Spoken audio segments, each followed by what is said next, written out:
Thank you, gentlemen. This is rumor control. Here are the facts.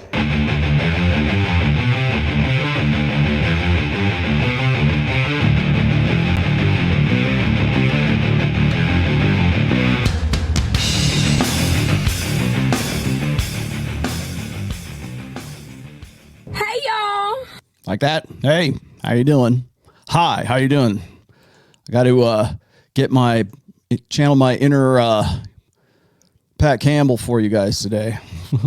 It's an afternoon show for me today. Thank you for watching. Thank you for joining the discussion. I'm going to put cancellation back on.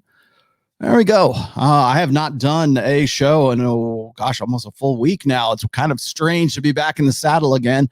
As you are watching this particular show, I am probably flying, or I've already landed in Dallas, Fort Worth, and I will be on the Elijah Schaefer show the day that you're watching this anyways. And then I will probably also be out there on Thursday. If you are unaware of who Elijah Schaefer is, just go Google him. He is on the Blaze. He's got two of his own shows. One of them is called Slightly Offensive. And I can't remember the second one. He's got two very actually well-watched shows. So I will be on with him. And I'll let you guys know when that is available. But I am back from Miami. I've finally recovered from the jet lag. So I had wanted to cover today's topic while I was out in Miami, but things got really, really hectic. There was a lot of unexpected guests. If you haven't watched the Miami shows over Fresh and Fit over the last week or so, or you haven't been following my Instagram, why not?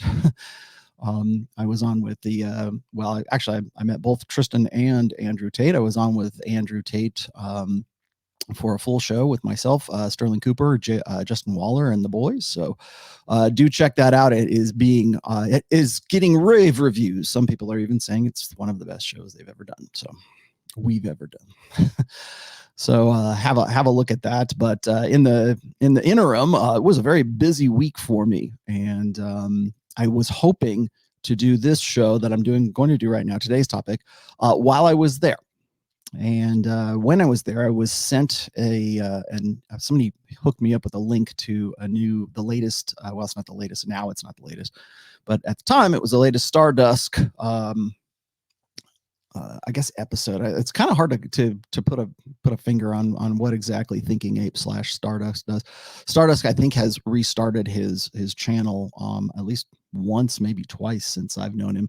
If you're unaware of who Stardusk is, or if you don't know the Thinking Ape channel, I don't necessarily have a problem with the guy.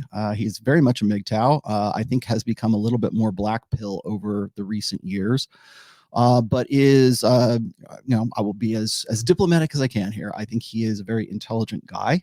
He has never changed his tune, let's just say, and has been a very private kind of guy for a very long time. Nobody knows what his face looks like. He's got certainly sounds like he's got an educated voice because most of his stuff is all spoken word. And I would say that I've known Stardusk. I don't know if he still goes by that, but I've known his work for at least since 2012, so almost 10 years. So I wanted to sort of do a breakdown of this recent one where he says, like, what was it? The title of this that I'm going to talk about today is called The Pills of Desolation. And he is doing, for lack of a better term, he's doing sort of a breakdown of the red pill, but also the black pill too, I think, maybe inadvertently. And he mentions me by name, which of course is why everybody says, oh, are you going to do a reaction video to this? Like, I don't do a reaction video to everybody. Okay. So just keep that in mind when you're sending me links. However, I thought that this was interesting because this is a conversation that I've had before. And I will tell you a quick story before we launch into it. Right around, I think it was 2018, I was first introduced to Dr. Sean Smith, who is a clinical psychologist. Some of you know who I'm talking about. He was a speaker at the 21 convention back in 2018, and Rich Cooper was pretty good friends with him probably up until I think the latter half of 2019 when we had our split. And he decided to keep working with that convention. And I don't necessarily have anything personally against Sean. In as a guy, I think he's a great. I think he understands what he's doing. We just had a problem with who his business associates were. So that said, I was having a conversation with him at one of these conventions, and I think this was right about the time when he was becoming a little bit more familiar with my work, and he was becoming more familiar with the red pill and really the manosphere in general, what we call the manosphere anyways right now. And I think as a clinical psychologist, as a guy who has done, I'm going to guess at least 8 to 10 years of study of psychology, so he could get his doctorate. He has his own private practice. I agree with quite a bit of what he's talked about. I think that in some cases he might try to straddle the fence a little bit and be a little too, I don't say PC, but certainly a little more diplomatic. Maybe that's a professional decision. I don't know. But at that time, I think he was just sort of coming to terms with what the red pill was really about, and understanding intersexual dynamics, understanding men's nature, women's nature, and the broader scope of the manosphere. And during one conversation, Dr. Sean Smith says to me, "Don't you think that it is a bad idea, or maybe it's a good idea, that some of these guys stay blue pill?" And I thought about it at that time, and I said, you know what? I've had this conversation before. I've gone actually through this on several of my essays. I want to say mostly back from 2014. I'm going to reference a few of those during today's show as well. And so the conversation was, maybe this stuff is not for every guy. Not every guy is ready to be unplugged from the quote unquote matrix, which of course, if you saw today's thumbnail, you'll understand why I threw that in there. I expect I will probably have this conversation with Elijah Schaefer, when you watch this today. And so I wanted to make sure I had this one in the can before I left, because this is more or less the same conversation that Stardusk is proposing here, in that for a lot of guys, the red pill, it's better for them to sort of stay in the matrix than it is for them to actually be self-aware or be pulled out of the matrix. Let's just say we still use the matrix and the red pill and the blue pill as an analogy, and I think that it's still an apt analogy, but I think a lot of people kind of get it a bit. I think we convolute it a little bit. We add too much. It's like adding. There's so much going on right now when we talk about like red pill, blue pill, black pill, white pill, purple pill, orange pill, I think is crypto, whatever it is. Like everybody's got a freaking pill right now. And I understand the frustration and the confusion, particularly for somebody who is new coming into this, which of course, Dr. Sean Smith was at that time. And I think he saw what I was seeing right around 2012. And not every guy is ready to be unplugged.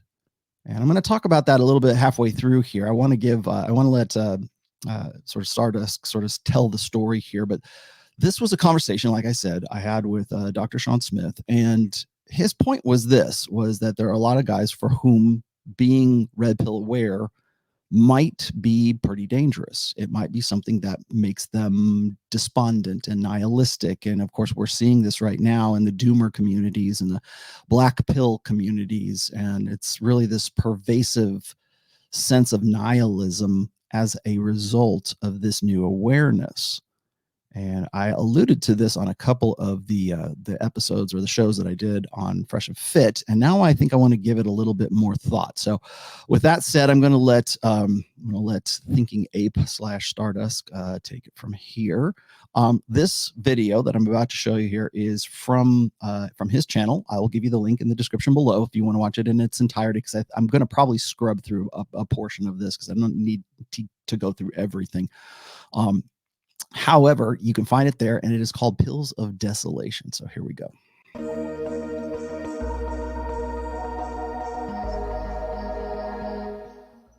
Not too long ago, I encountered somebody that I could only describe as fascinating. This was a person who one might also describe as being in a state of blue pill ecstasy. I know nobody really uses that phrase, but at least that's how it came off to me. And I took the time to talk to this gentleman for a while because he really was just that interesting. And I'll explain why. This guy was what you would refer to as blue pill. He wasn't aware of very much of anything as pertains to the internet. He wasn't aware of the memes. He certainly wasn't aware of the pills. He wasn't aware of any of that stuff. And oddly enough, or not so oddly enough, he seemed like a pretty happy-go-lucky individual. He was originally from Brazil, but grew up in the United States. And as we went through the conversation, I discovered more and more about him, that he was quite short, in fact, 5'5", and that he was aware of this, but that he never allowed his height to deter him from the things he wanted to acquire. He had a girlfriend, and he had had his experiences with women. And the whole time I was thinking, at least partly, this is all going to blow up on him. Guy is 34, and he's not aware of any of these things. But at the same time, I also realized that some people are just better off that way. And I thought it was both amazing and a good thing that this particular gentleman wasn't aware of anything outside of the things in front of his own nose. And by that, I don't mean anything condescending. I really don't. I simply mean that he has what he has to work with, and he hadn't taken the time to look outside of the box or think outside of the box with respect to humans, with respect to women, with respect to himself. And I'm actually going to argue that that's a good thing. You see, many years ago, I thought it was of primary importance to what could only be called proselytize, to red pill everyone, and each and every man you'd encounter. You'd want to red pill them. Of course, Morpheus has that interjection in the film that some people will be resistant to that process, and that's absolutely true. But the real question is, how beneficial is it ultimately to do so? And some years later, I realized that, maybe it's not the best idea to red pill everybody. And many years later, one could say, I've come to the conclusion, with all their attendant goofiness, that these pills are kind of poison for the majority of people. Now, I want you to imagine, by way of an allergy, something like 1% of the population has a peanut allergy, depending on which year you're looking at, depending on the country, but give or take. Doesn't seem like a big deal. So it also doesn't seem like a big deal to say, look, don't eat peanuts. But what if, for example, the peanut allergy rate was 50%, 60%, 70%, 80%, 85%? Then you would certainly be a lot more cautious with your proclamations about whether or not you should eat peanuts. You would say, you're probably going to be allergic, based solely on stats, to peanuts, so don't eat peanuts. And that's kind of the way I look these days at all these pills. So many flavors and hues and colors. Oh my. Because I think the vast majority of humans, and specifically men, do not receive the pill as well. And I think in most cases, these pills end up poisoning the men in question. They're not nutritious, by way of analogy. They're going to cause an allergic reaction. And some of these men might die from them. Now, I'm not saying this simply for the sake of saying this. When I make a statement like that, it's based on years of observation. It's actually based on, to some degree, a body count I've noticed of personal friends and of other people I've known who, frankly speaking, have lost their minds as a consequence of becoming pilled. We'll call it that. And so one needs to ask the question in such a scenario, is it a good thing? And I'm arguing here, in general, broadly speaking, it is not. All right, we're going to hold right there. Let me address a few things of what he's talked about here. I think the peanut analogy and the peanut allergy is that you could probably find a better you could probably find a better analogy. You could probably find a better metaphor for that. I don't think that's entirely accurate. And I think that a lot of the sort of, I'm going to call it concern trolling, because it's not. I understand. I get where Stardusk is coming from here. A lot of guys aren't ready to be unplugged from the matrix. They are simply not. They're not in a position where they can process it, I think. It's not so much that they're stupid. It's not that they can't grasp these concepts. It's that understanding them fundamentally changes their lives. If you've read my first book, I have several essays in there. I've got a few of them up here. One of them is called The 5 Stages of Unplugging. I'm going to get to that today too. I've got another one called Dispelling the Magic, which is also in the first book. And then I have, of course, the timeless classic, The Bitter Taste of the Red Pill.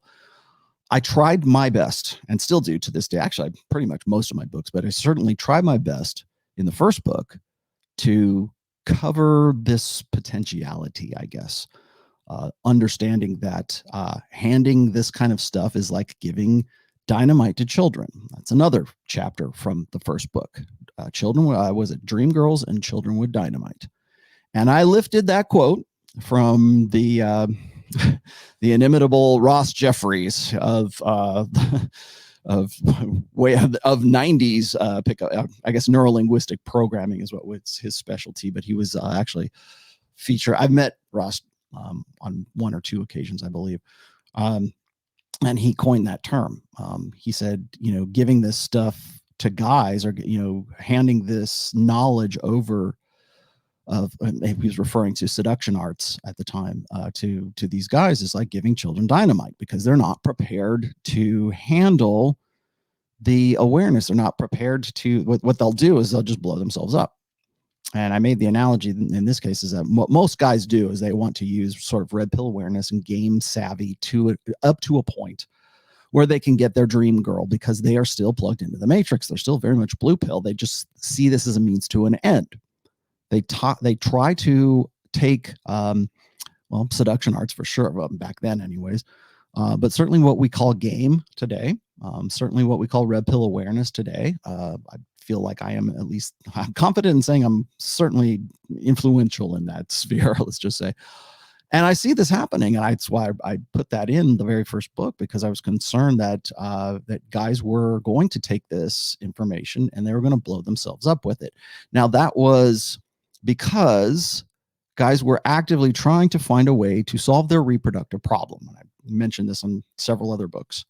But that reproductive problem is, I want to get with the girl of my dreams. And now I am finally able to learn a few lines by rote memorization. I understand the foundations. I understand the principles. I learn how the dynamics work. I went to some seminars. I figured out mystery method. I did real social dynamics. And now I can actually do it. And I'm seeing some success.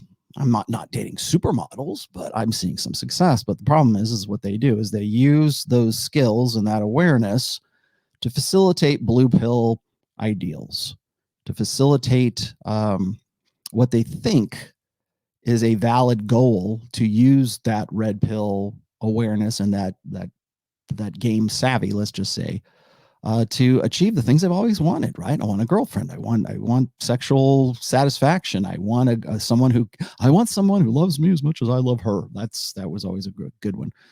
And a lot of times it's handing over the keys to a Lamborghini to a guy who has always wanted a Lamborghini his entire life, but has no idea how to actually drive it. And then once he gets in, he puts his foot on the floor. He goes, as fast as he's ever gone in the best car he's ever owned, and he wraps it around a tree. So just because you have the keys to the castle does not mean you actually earned the castle, is what I'm saying. So that was the point I was trying to make back then. But I think it's become something more. And I think that that certainly Dr. Sean Smith talked about this back in 2018, and now Stardusk is here.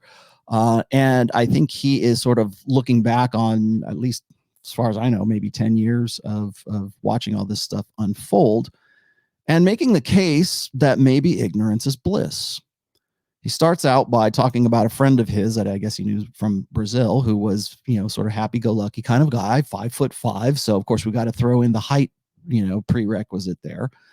Was somewhat successful with women, had no idea what the quote unquote pills were, and had no idea, about the internet or any of the memes or any of the, whatever it is. And then learned this and wrapped the Lamborghini around the tree.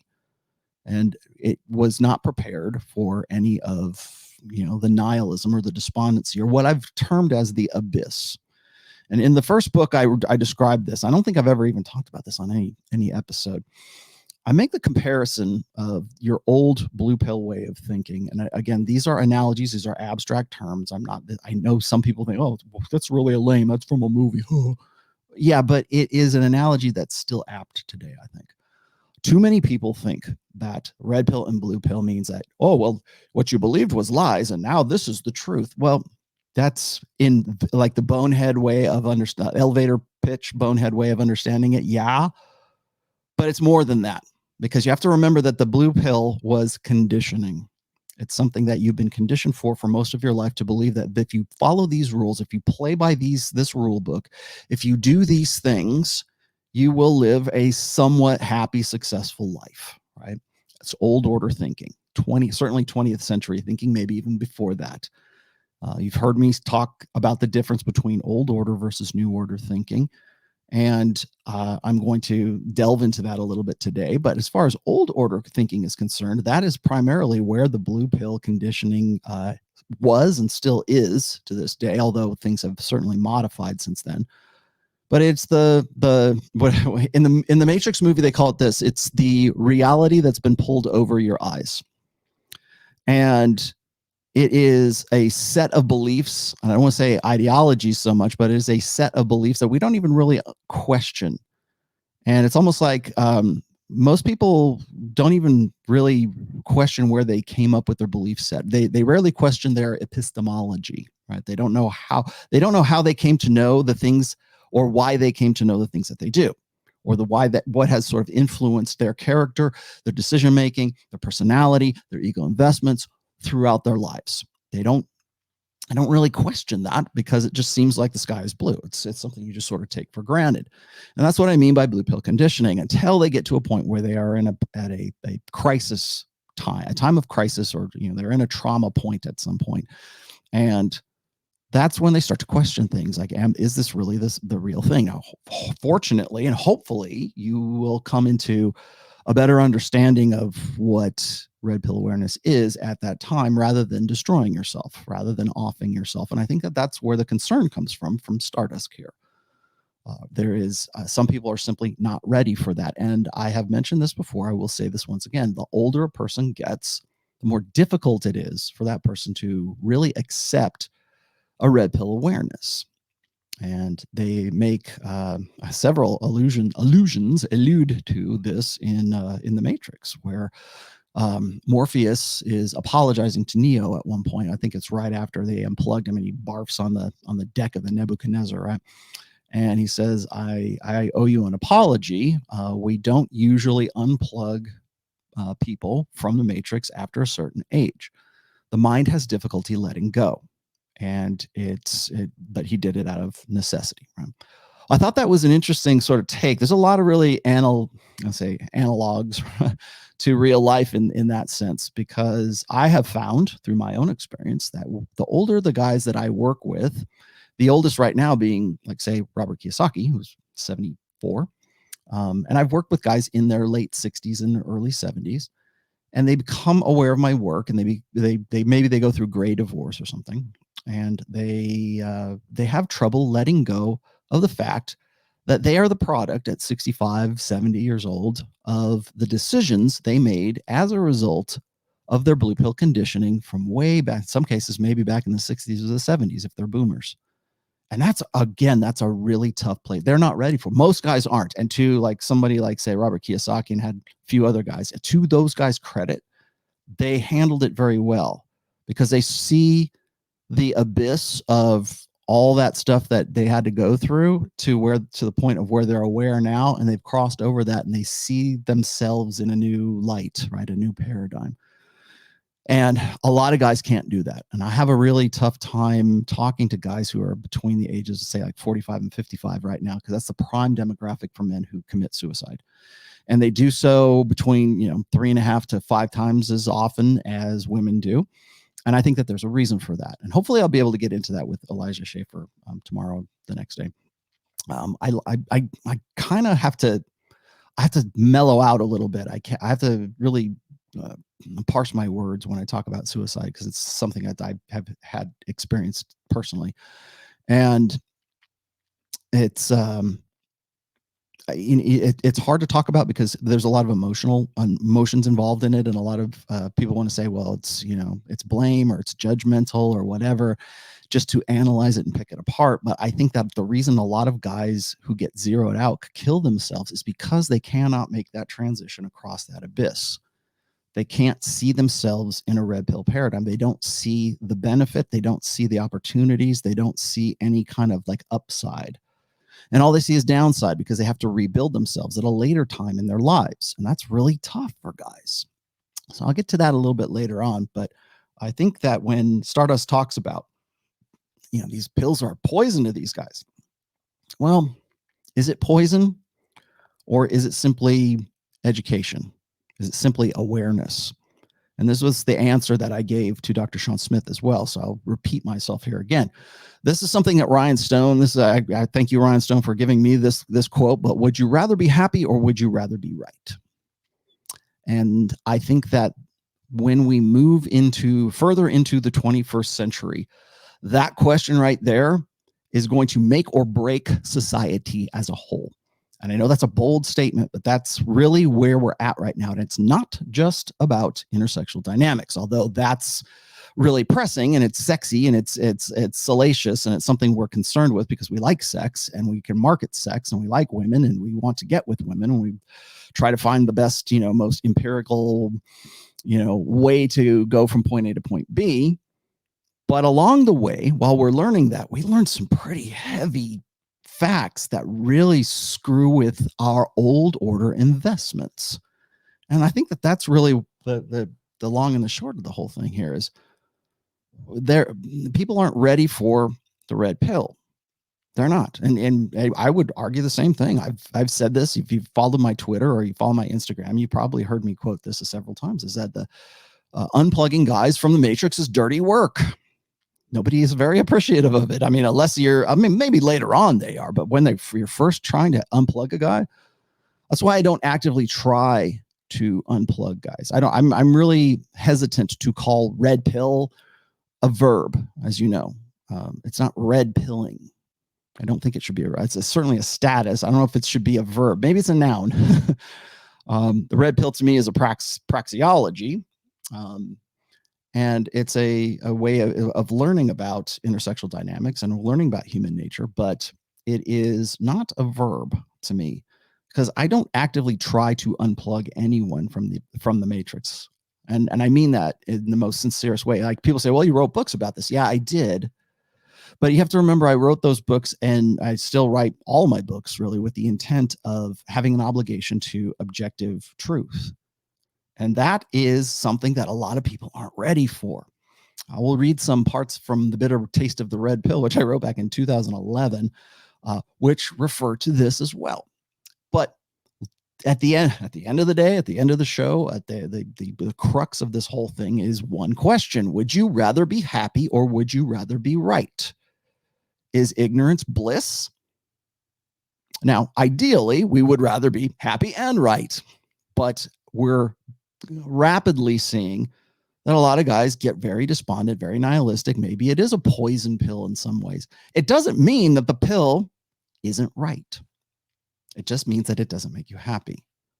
It's not a joyful experience for some guys. It's very difficult. And yes, guys get nihilistic and they get all looks maxer and they get all doomer and they get all black pill and they get all despondent and they want to give up and they want to quit because they don't see the benefit. They don't see the opportunities living in a red pill paradigm. Some people some guys will try their best to take the best and pick and pull, right? They pick and pull all the parts from the red pill and they try to make their blue pill fantasies come true. All that stuff that Disney and Pixar taught them when they were kids. Well, you can get that dream girl, right? Dream girls with dynamite. You can get that with the red pill, or parts of it anyways, not the whole thing. We don't want that really, cynical, pessimistic side of the red pill. We want the good stuff that we, man up, take responsibility, be the best version of yourself, chase excellence. There's a lot of good messaging in the red pill, absolutely. But there's also a lot of heavy shit that you have to sort out for yourself, and you have to come to accept that conflicts with your old order ego investments. And in that case, yes, absolutely. It can certainly be a quote unquote poison pill, especially if you are locked in to a binary, extreme, absolutist mindset, which I think in this case, Stardusk is, and a lot of these black pill doomer guys, the more extreme end of the MGTOW spectrum, tend to be. It's all one-sided. There's no way out of it. You can't change your stars. You can't change your genetics. You can't change your life. So, but I know this stuff now, and I was happier not knowing this stuff. Exactly what Dr. Sean Smith said. Do you think that's all everybody needs this? And I'll explain to you. We'll get into this a little bit deeper after I continue here. But my answer to that is it doesn't matter. It won't make any difference. And it doesn't make any difference because whether I'm the one doing it, or Fresh and Fit are doing it, or Rich Cooper's doing it, or anybody on Rule Zero is doing it, or pick the guy that you like to watch on YouTube, choose your guru, your teacher, whatever you want to call him. It doesn't matter who you're following. You take all that away, you ban the manosphere, ban the red pill, ban all this knowledge, take away all of that. And you know what? Guys are still going to be looking for that knowledge. It's in their face all the time. It's not that guys are just like popping it in these guys, here's a red pill, put it in your mouth, swallow, go, swallow it, don't be a little bitch, right? That's not happening. We don't advertise in the red pill. We don't advertise in the manosphere. You won't see a bill. Well, maybe you did a long time ago. You might have seen a billboard for my book at one point, thanks to Sambata, but we don't advertise. In fact, it's really hard to kind of advertise my book anyways. In fact, I could not actually get a signed book deal for The Rational Male, because especially now in our cancel culture, or, wokesy culture right now, that wouldn't happen. So I'm very privileged, and I'm very happy that I can, disseminate this information as I can. But we generally don't advertise. People come to us. Hey, I read your book, man. It saved my life. I unplugged. Great. I didn't unplug that guy. He unplugged himself by using the information and the data and the awareness and whatever I'm writing in whatever book he read. So yeah, thank you. And I hope it does save your life. I would argue that the red pill has saved more lives than it has ended, if it has ended any at all. And if it has, it's usually because that guy was already in a state where he wasn't ready for it no matter what. So if it was the red pill, or he just simply spends a lot of time on Discord servers, or Reddit, or Twitter, or IG, or wherever he is, where he's getting this information, he's understanding here's the nature of women, and you can go story after story. You can make your own news feed of the most, gloom and doom gender stories possible, and those are clickbait. They sell. They pump it up all the time. You'll see it right here on YouTube. It's not me. It's not the poll. It's not the red pill even. It's not even the manosphere per se. We have access to information that we never had access to before. And as I mentioned on Fresh and Fit, it's like fire. Prometheus gives fire to the world. And you can use that fire to heat your home and cook your food, or you can use that fire to burn down your neighbor's home, or burn down your own home, or you can use it as in a destructive way. But that fire is there. The genie's out of the bottle, and you're not putting it back in the bottle, Stardusk. You're not putting the red pills back in the bottle. It's how those things, in fact, if anything, there needs to be guys to help men when they are unplugged themselves, to be here as sort of a guide and help them parse things out. So let's continue. Oh, I can do this now. How cool is that? Now, on the face of it, it seems like what I'm arguing is absurd. flailing and wailing about in the darkness of the blue pill, not aware of your surroundings and why you're behaving a certain way, why everyone else is behaving a certain way, and above all, why women are behaving a certain way. But let me walk you through the process. Sure, there's a lot of pain in a quote-unquote blue pill worldview perspective, but it's also inspirational. How do these things start? How does the cascade of decay and internal destruction start? Well, usually it begins with the so-called red pill. Red pill aware, as some people might say. And you learn that all is not as it seems. The fairy tales you've been told were not true. And initially in this phase, what it does is it creates a sense of urgency to understand. And there's a joy in understanding initially, connecting the dots. It's a bit like understanding some kind of complicated mathematical problem or some other mechanical challenge. You connect the dots.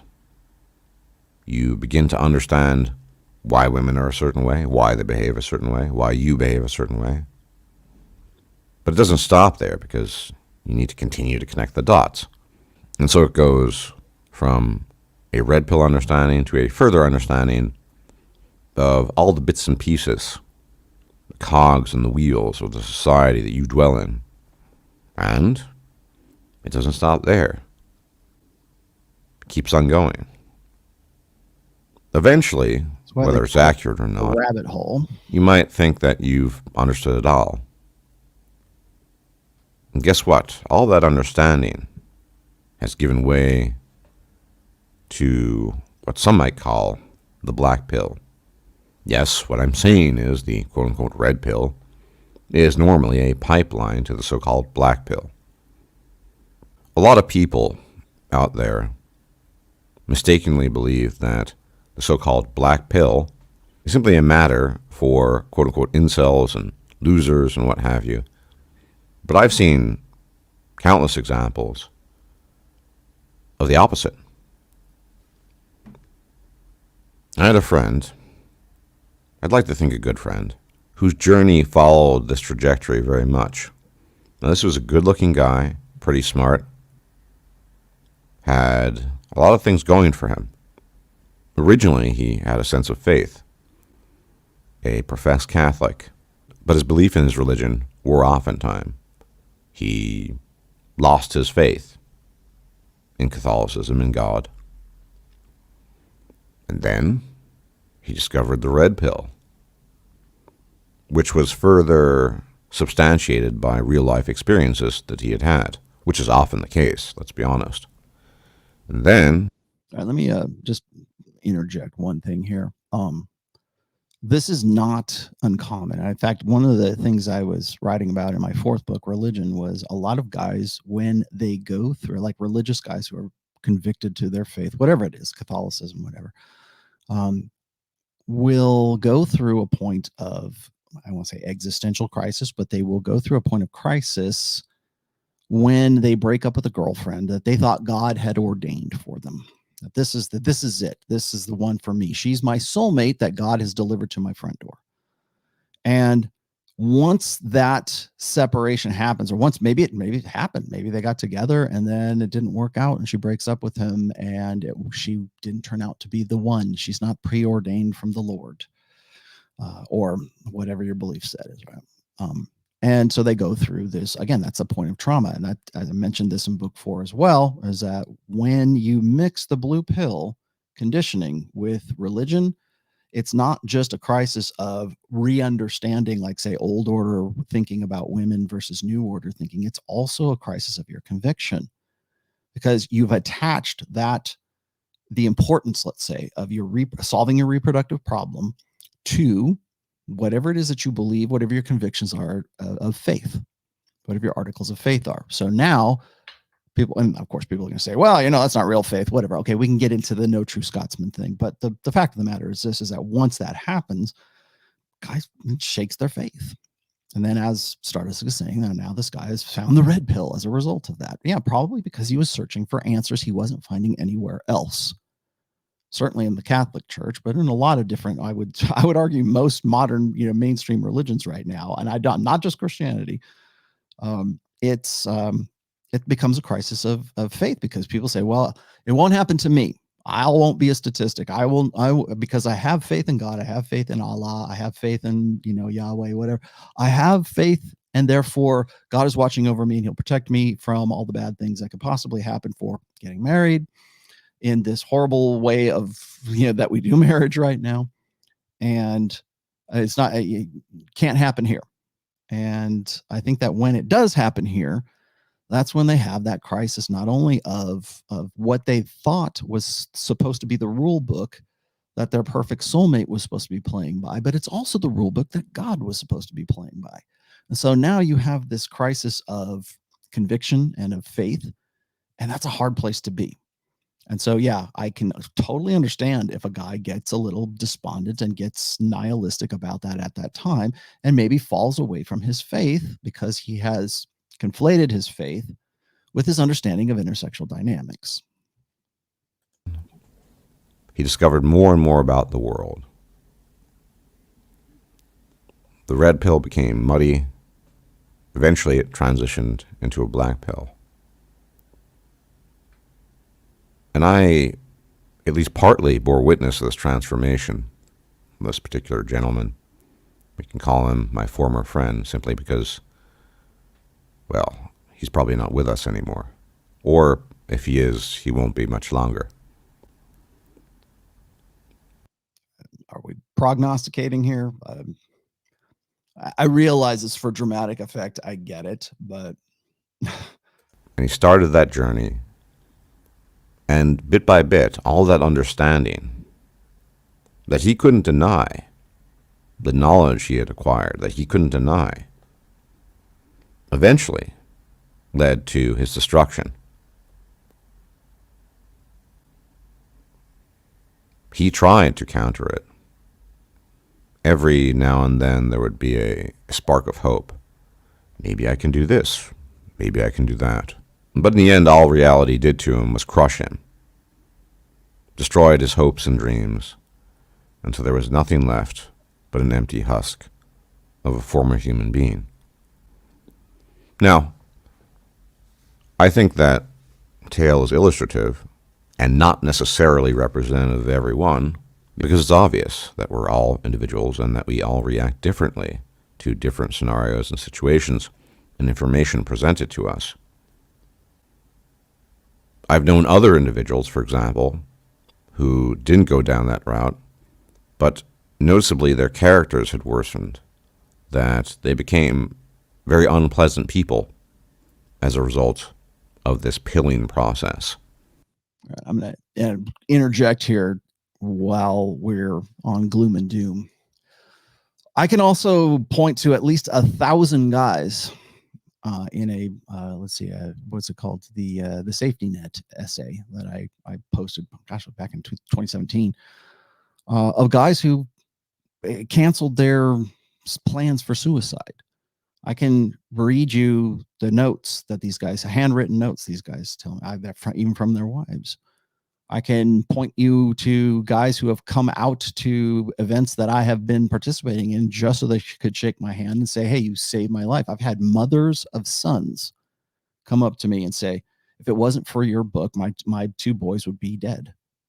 So we can get really dramatic and say, well, the red pill is going to lead you down a dark path and we're all going to hell in a handbasket, and then try to blame it on what really amounts to the lie of individuation. Well, we're all different and we all interpret these things different. Yeah, well, yeah, it's nice to think of ourselves as, special little personality snowflakes. And, we tend to be more unique individuals. I got it. But we're also human beings. The machine doesn't change. The firmware doesn't change. The software changes, but the mechanics have remained pretty much the same for a while now. So can we build a predictive framework around that? Is it better to know red pill stuff, or is it better not to? for some individuals who maybe you're on the spectrum, man, maybe you've got Asperger's syndrome, maybe you're autistic, maybe you're short, maybe you're just somebody who is an introverted guy who just simply doesn't get this stuff. And then once it becomes available to you, yeah, I can definitely see that it is very much a depressing proposition.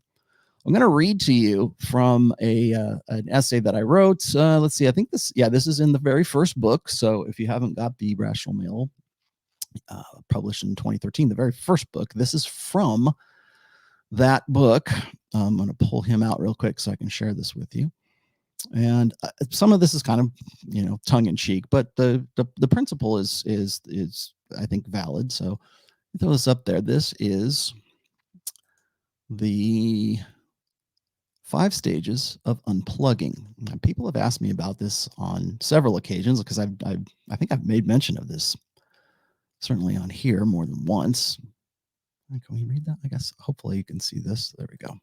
All right, these are the 5 stages of unplugging. Now, I won't read the whole thing. I'm just going to skim through here just a little bit. But if this sounds familiar to you, yes, these are actually the 5 stages of accepting grief. And I will your own death or someone else's death. It's a 5 stages of understanding and accepting grief. And I'll explain to you at the end why this is valid. Okay. Now remember, this was, when I write this, 2011, 2012. Okay. So here we go. Technically there's 6 stages, but we'll get to that, the 6th stage here.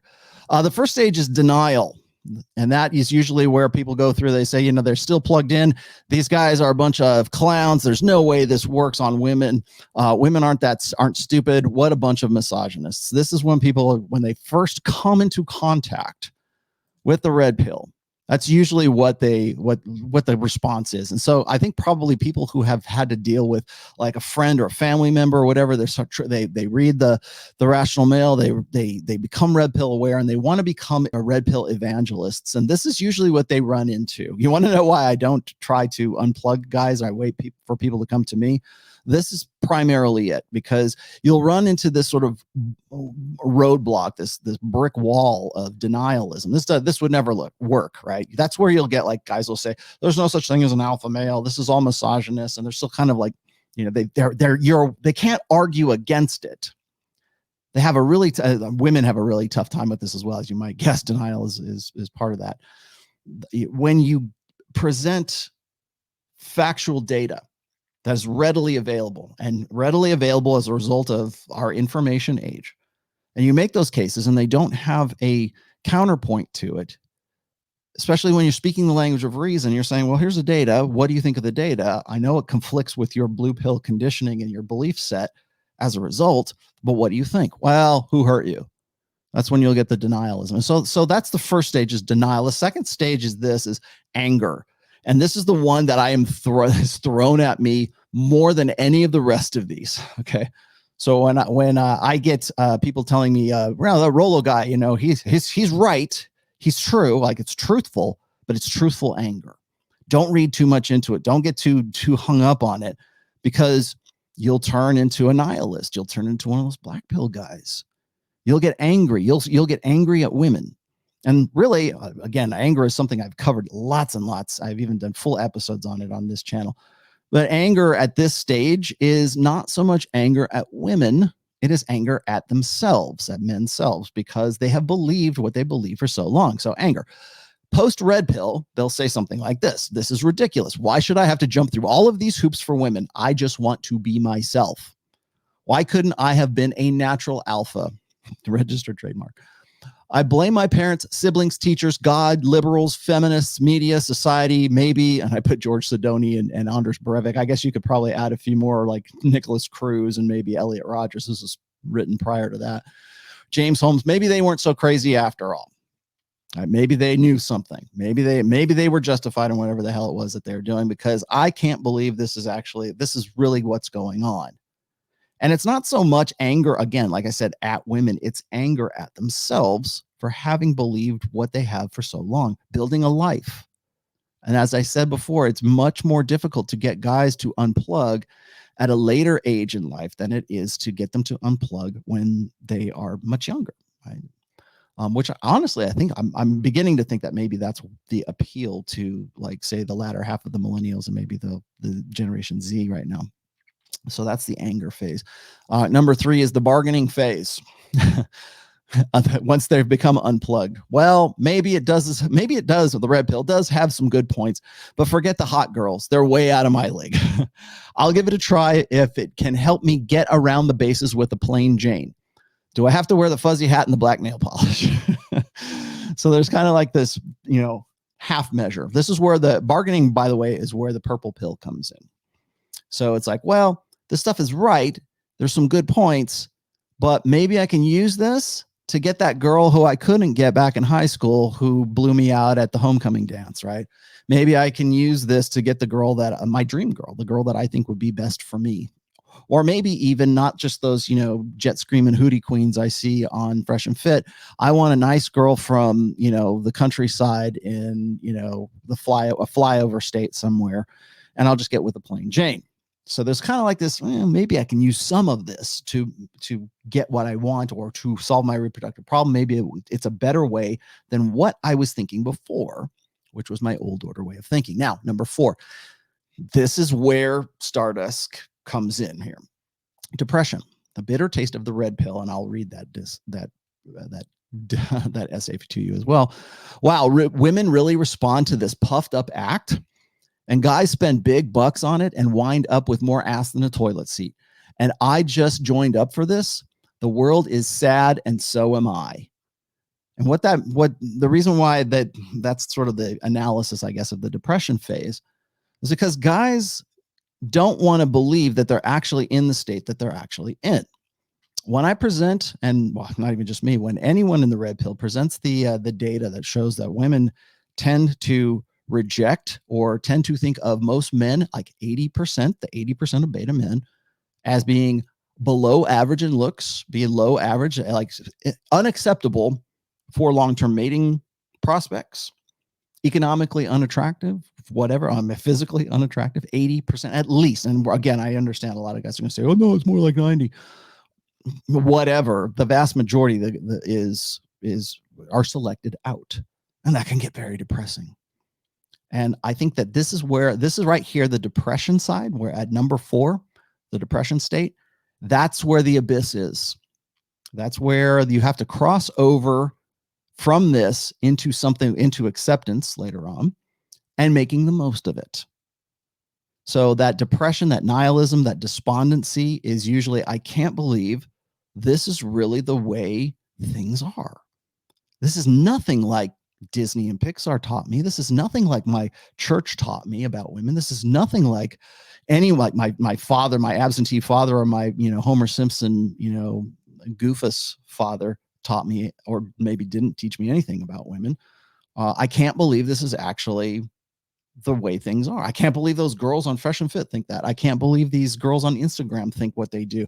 Look, here's another post on Twitter. Here's another post on name the social media that backs up everything that the red pill says. And oh my God, it's so depressing because I can't see any way that I can benefit or I can make this work, because I'm not 6 feet tall. Don't have 6-pack abs. I don't have a V taper. I don't have a strong jawline.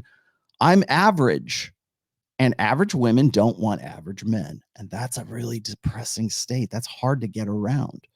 But what they don't do is they like guys who dwell in that part. Like when I talk about like guys who are black pill, I've said this, I'll repeat it again here. There is no such thing as the black pill. Not at all. There's only the red pill and your ability to accept it and use it, or your inability to cross this abyss right here, to get past that depression phase, to get past that I can't believe this is really the way things are. The world is sad. Boy, we're all going to hell in a handbasket. It's enjoy the decline. We're all degenerates now. Women are degenerates. There's no hope for the future. And as odd as this is going to sound, I'm going to say that there is actually hope for the future. So that's the depression phase. And that's where people get stuck. There is no black pill. There is just your inability to get out of stage 4, to cross that abyss. And once you do, you get to the 5th stage, which is acceptance. Game awareness, red pill awareness. Maybe this is the way things really work. I guess I should give up the gender relations mythology I've been holding on to. That's the hardest part. Hey, what do I do? What do you think of these negs I came up with, right? This is the side right here where you can see some kind of angle, some sort of methodology, something that can work for you. And I think that this is where a lot of guys get hung up when you get you get people who accept this, who understand the red pill, and they've used it for their benefit. And maybe they've got multiple girlfriends. Maybe they're spinning plates. And maybe that's not even the gist of why they want to be red pill. Now suddenly they're using this to their advantage. They understand human nature. They understand their nature, women's nature, and they have learned ways to leverage it. It's not just about get the girls. It's about using that knowledge to your benefit. It's about finding a way to remake yourself in a new paradigm. And that's really the crux of all of this. Now, number 6, this is sort of the unwritten stage that sometimes comes after. And this is really where Stardusk is going with this. This is the jaded phase. So if you keep going in the denial or the depression phase, maybe you get into the acceptance phase, but you get jaded by the whole thing. This is the MGTOW permutation. This is the black pill permutation. Fuck learning all these rules. Sex isn't worth it. Women aren't that fun anyways. The last thing I want to do is learn routines or 5 stages or the 5 stages of pickup. There's too many websites, too much to read. I can't remember it all, much less sort it out. Who has all the time to go out and chat up women anyways? It's not like I see any women under 40 at my work or at my engineering job to practice on. Video games, porn are more fun and more available. I'll just have to look good and let the women come to me. Okay. So that's the jaded phase. Let me stop sharing this really quick. I'm going to get to you the point why you can get to a phase of, let's say, enlightenment, because it's not really enlightenment, but you can get to a phase where you can be a little bit more hopeful about this. I wrote a post called A New Hope, and you will find that as the last chapter in Preventive Medicine, which is my second book, which Stardust is about to talk about here in a moment. But in that book, at the very last chapter, I make the case that there is actually hope in all of this. And I'll explain to you why there is, because there was in fact, I'll throw this up here really quick before I go back to it. I'll share this for you. And this is the bitter taste of the red pill. I'll share that. And let's go back to where we were. This is again, 2012. This you will also find in the original first book, The Rational Male, available on Amazon. Okay. I wrote about this. Remember, this is 2012. As of in another month, this will be 10 years old. So here we go. A lot gets made of the dark triad or dark side of game, where a skillful player can sadistically use his newly learned red pill superpowers for evil instead of for the greater good of mankind. Game-aware women, the ones who have been forcibly exhausted of all pretense of maintaining the illusion that game is a lie, feel as though it's owed to them in their concession of game's reality that men should use game to women's benefit. Even to the last effort, women will still cling to the tools of feminized acculturation. Yeah, okay, you got us. Game is really what women want. Hypergamy is the law of womankind, but now it's your responsibility to use it for the better benefit of society by molding a new breed of improved betas to accommodate femme-centric monogamy. You owe us our security for having admitted the grand illusion that's kept you in thrall for so long. It's an indictment of game-aware women and sympathizing men that they should feel a need to delineate some aspect of game into good camps, pro-woman, pro-feminized monogamy, and bad camps, manipulative, polygynous, male-centered. Even in admission of the truth, game has enlightened men of feminine imperative still seeks to categorize the application of game to its own end. And in this, this is early ROLLO, by the way. Sorry about the mouthful of words here, but I would say this also applies to being red pill aware. Okay. Now, let's scroll down here a little bit more. According to the common definition of dark triad, is a group of personality traits, narcissism, Machiavellianism, and psychopathy, all of which are interpersonally aversive. Depending on, keep this in mind, because I'm going to put a bookmark in this.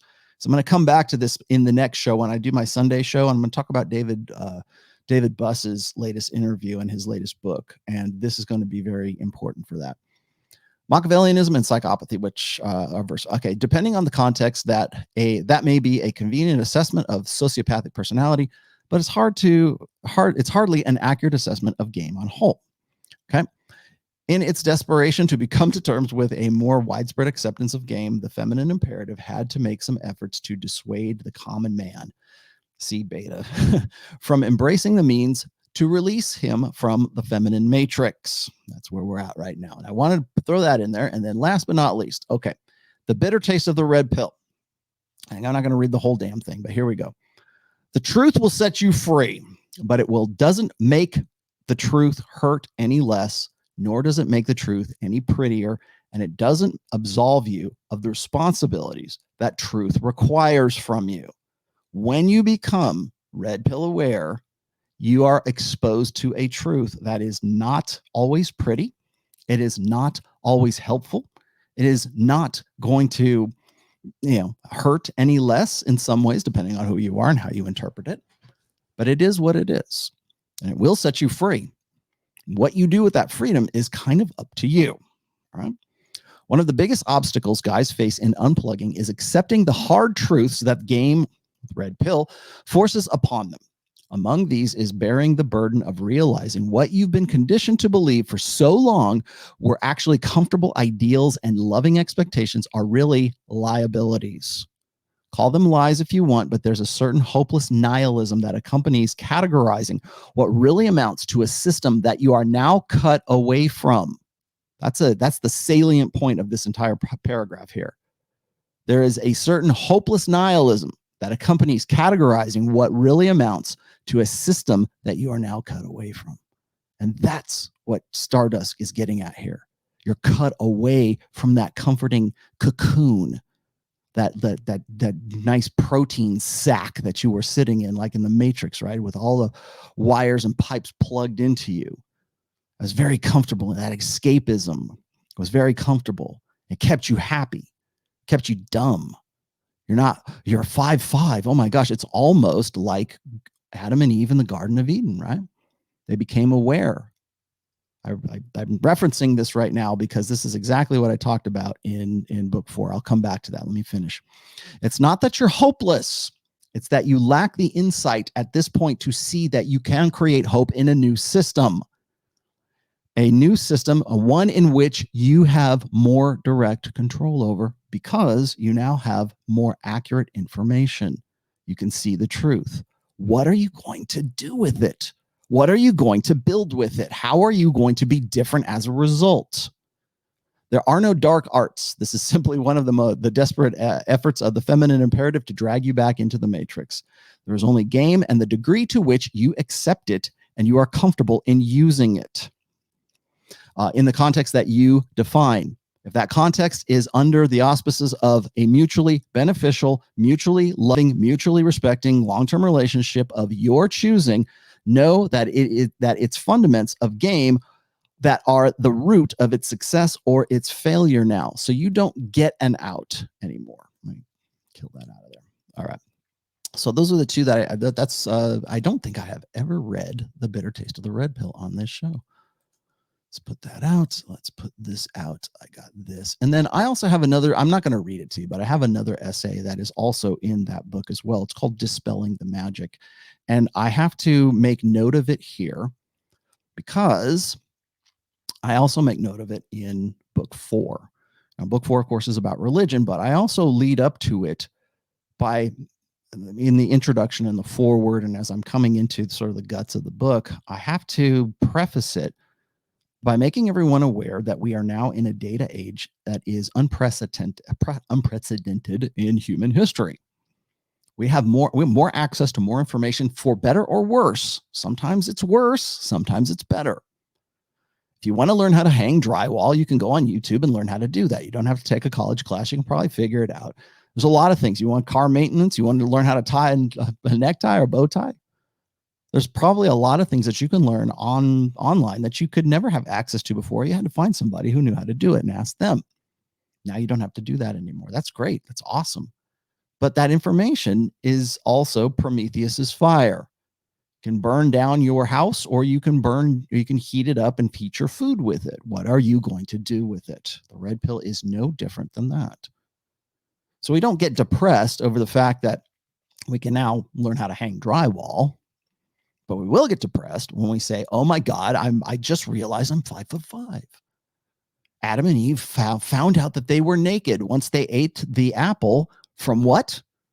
The tree of knowledge of good and evil, right? But the tree of knowledge, the tree of intelligence, the tree of self-awareness. If the red pill is anything, it's that apple. And if you look, I tuck this in there, here's the Easter egg. If you've read book 4, you'll notice that at certain chapter markers, I put a little apple that's on there. In fact, the very beginning of the book, there's a little apple. That's why I put that in there. I mentioned that. The apple that drops from the tree of knowledge, we've had several of them throughout human history. That for better or worse, we have to deal with that knowledge. We have to deal with that new awareness. Some guys can't. Some women can't. But for those who can, you can benefit. You can build something in a new paradigm. As I said before, it's being cut away from that old system and not knowing what to do with yourself once you've been cut away from it. So if you've lived your entire life under this blue pill conditioning, thinking that this is the way things are, and you want to get deep and dark and brooding and just, pensive and staring at the floor playing, I don't know, Linkin Park, if you want to get that way about it, you can do that. But as I've said before, the defining state of humanity is discontent. You will never be content. Find content in God. That's what they'll tell you. Okay, great. But while you're here, you will never be content. Even when you get everything you've ever wanted, you'll go, what's next? Got my degree. Great. Awesome. What am I doing now? I climbed to the top of this mountain. But it's not the highest in the world. Well, let's try Kilimanjaro. I got there. Now let's do Mount Fuji. That was great. Now let's get to Mount Everest. There's always something else. You will never be content. And the secret to managing contentment, that discontent, is you have two choices: to manage it creatively or manage it destructively.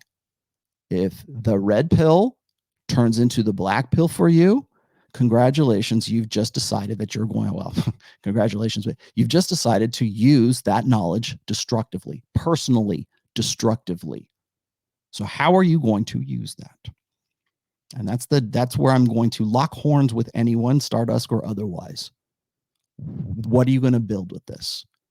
Because it's not just, I'm red pill now. Rollo made me red pill. And now I'm just despondent and nihilistic and suicidal. That's your choice, man. You can do that, or you can try to build yourself into something else, or you can adapt. Because if you don't, you're going to go extinct. And it's not me that's doing it. It's the apple that fell from the tree of knowledge, the internet, that's doing it to you. It's not the red pill. You can be black pill. I hear this all the time. I got black pilled about, ethnocentrism or ethno-nationalism, or I got black pilled about this political ideology, or about religion, or about men and women. I got black pilled about, everybody throws out red pill and black pill like friggin' M&Ms right now for whatever their pet ideology is. But it's not because they read a book, and it's not because there's some manosphere for, whatever their pet ideology is. They're aware. They're aware, and not because of me. They're aware because of what I'm doing right now, because they have a computer, they've got a cell phone, they've got the internet. So it ain't me that's feeding them black pills or giving them red pills that turn into black pills. It's what are they doing with it? And that comes down to your personal decisions. You want to talk about personal responsibility? I don't take the word responsibility lightly, as you know, because as I make the comparison between responsibility and authority. But at some point, you're going to have to say, okay, this is where I'm at. This is what I have to work with. What am I going to do with it? I can wish it was easier, or I can wish I was better. I know that's not, was that Zig Ziglar? Don't wish it was easier. Wish you were better. Probably another guy. Somebody's going to tell me in the comments. But seriously, what are you going to build? As I have said countless times, I'm not in the business of making men better men. I am in the business of helping men make themselves better men by giving them the tools and giving them at least some, I hope, some kind of guidance, right? Like here's the analysis. Where do you want to go with this? That's what I'm doing. And I think a lot of Rich Cooper's certainly doing that. Most of the people I know or I work with or that I co-brand with anyways are doing exactly the same thing in their own realms. So it might be financial, it might be personal, it might be, your fitness. You know the truth. And that truth comes with liabilities. Great. What are you going to do to meet those liabilities? Are you going to, go back into the protein sack? Are you going to go back into your comfortable escapism? Because that's what it will be now. At least you had an excuse before. You had an excuse. Well, I didn't know any better. I was comfortable. Would you rather be happy or would you rather be right? Okay, well, I was happy when I was blue pill and plugged in, but now I'm not because I'm not stupid anymore. I'm not ignorant, and I know I have an awareness. Great. Well, you have to make a decision. Curl up into a little ball and die, or you can take this and do whatever it is that you need to do with this.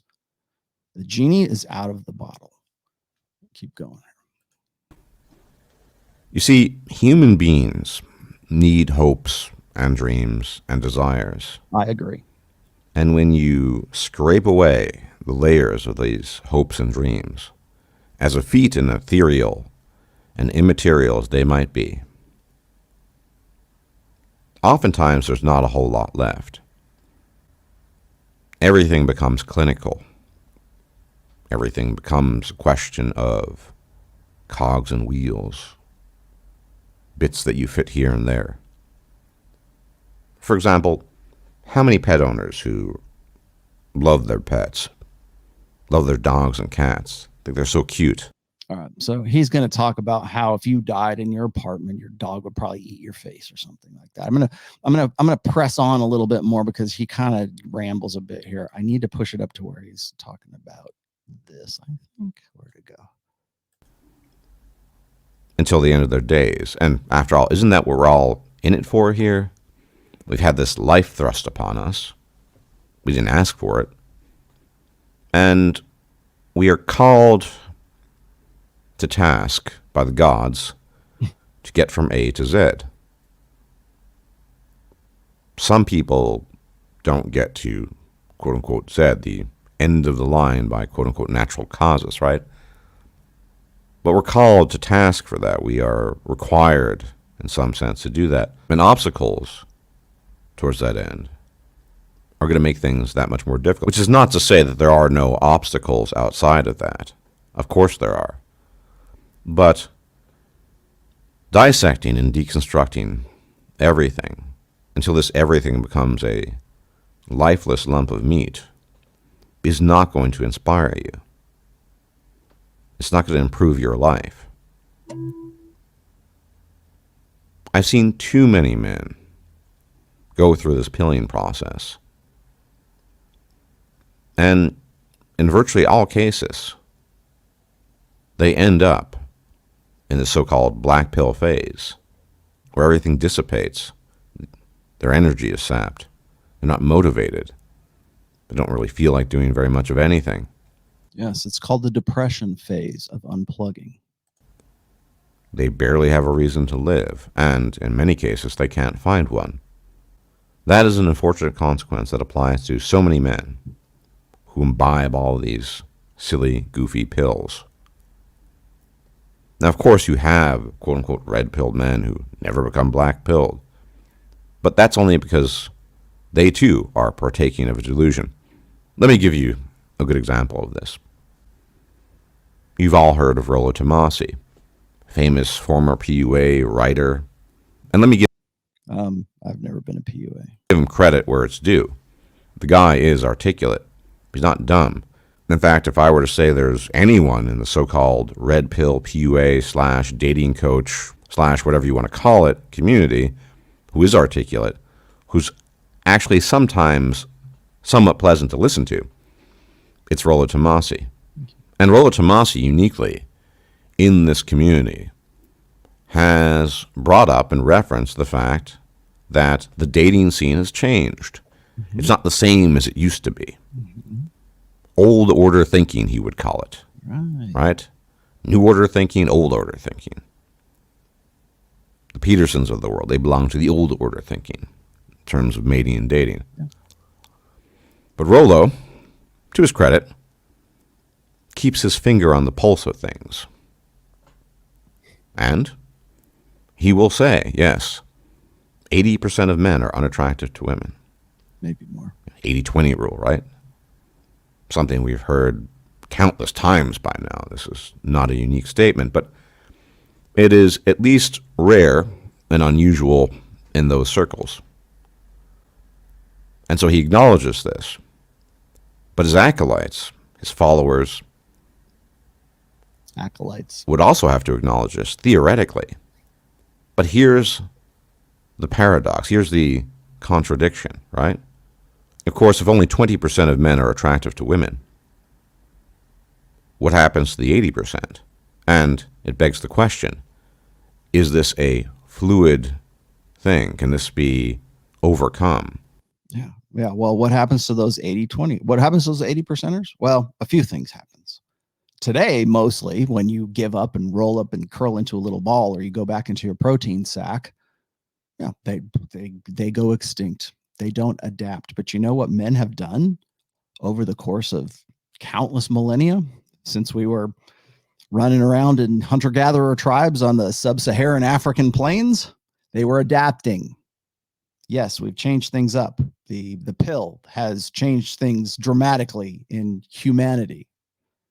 The advent of hormonal birth control has been more radical, more radical a change to human society across the globe than any other invention up to now. And maybe the internet is now finally like sort of allowing us to understand the real gravity and impact of that. But I'll dig into that here in just a second. But yeah, I mean, what do the 80%ers do? Well, historically, Stardusk, what they have done is adapt. That's what they've done. You want to know why we have art, why we have literature, why we have the great cathedrals in Notre Dame, why we have the Taj Mahal, why we have architecture, why we have fucking dishwashers, why we have the Audubon, why we have, name it. The 8 wonders of the world, the hanging gardens of Baghdad or wherever that is, you know, the pyramids of Egypt, all that creativity, all that stuff. It's because guys who are beta males trying to find an end run around not being an alpha. How can I put myself into the best position where I can solve my reproductive problem? That's like saying, well, you know, our 80%, 80-20 rule, that's not like it just magically appeared 5 years ago when the red pill jumped up into popularity, became, you know, started trending on Google. 80-20 has been around. Hypergamy has been part of human existence forever. Men's innate desire for unlimited access to unlimited sexuality. Let's go talk to like Genghis Khan and his descendants about that. We can talk about that. We can go all the way back in history and figure that out. Now, maybe you could say, well, Genghis was an alpha. Yeah, probably was. But everybody looking up to him and trying to emulate him or trying to find some way to be the one selected, either they had to do it by hook or by crook. They had to figure out how to make a nice, shiny nest. They had to be better at building homes. They had to be better at playing music. There's a theory, and I don't necessarily, I don't know, again, this is not a law. There's a theory that all art, all really any leisure, anything that men have done, culture, art, music, technology, are all in some way related to men trying to solve their reproductive problem because of exactly what you're talking about. So why in 2021, 21st year of the 21st century, why do we think all bets are off now? Why do we want to curl up into a ball and go back to our protein sacks and go back to our escapes and go jerk off to porn. I mean, it's easy to do. Well, I can tell you why, because it's easier to be sedated than to actually be creative enough to deal with that discontent creatively. We're dealing with it destructively. And history is riddled with men who have created as a result of trying to defeat exactly this gloom and doom, extreme binary view of the world. I get thrown so much shit at me whenever I talk about, like, the ancients of old, right? The wisdom of the ancients, St. Thomas Aquinas, Aristotle, these guys knew all this stuff before you, Rollo. You're just regurgitating their, what is it? I'm trying to think of the guy. The Stoics, right? Those guys knew better than you, right? The Caesars, they knew. The religious guys knew. The guys in Eastern Asia, the Buddha, they knew all this stuff. Krishna knew about women's nature. Who do you think you are? But yet, so I'm supposed to not know any of this bullshit. But then when I throw this out there, well, it's gloom and doom. The real red pill was, Ovid, or, like I said, the wisdom of old, the ancients of old. Oh, okay. I mean, I'm not saying they didn't have something to contribute to the, global hive intelligence of what the human race has become. Sure. But we live in the information age right now. And it's like this generation, well, at least the last 2 generations, somehow forgot all that. They somehow forgot, like, all the technology and all the human achievements. I'm trying to think, the crowning achievements of humanity. It wasn't just alpha men that did that. You know that, right? It's regular dudes.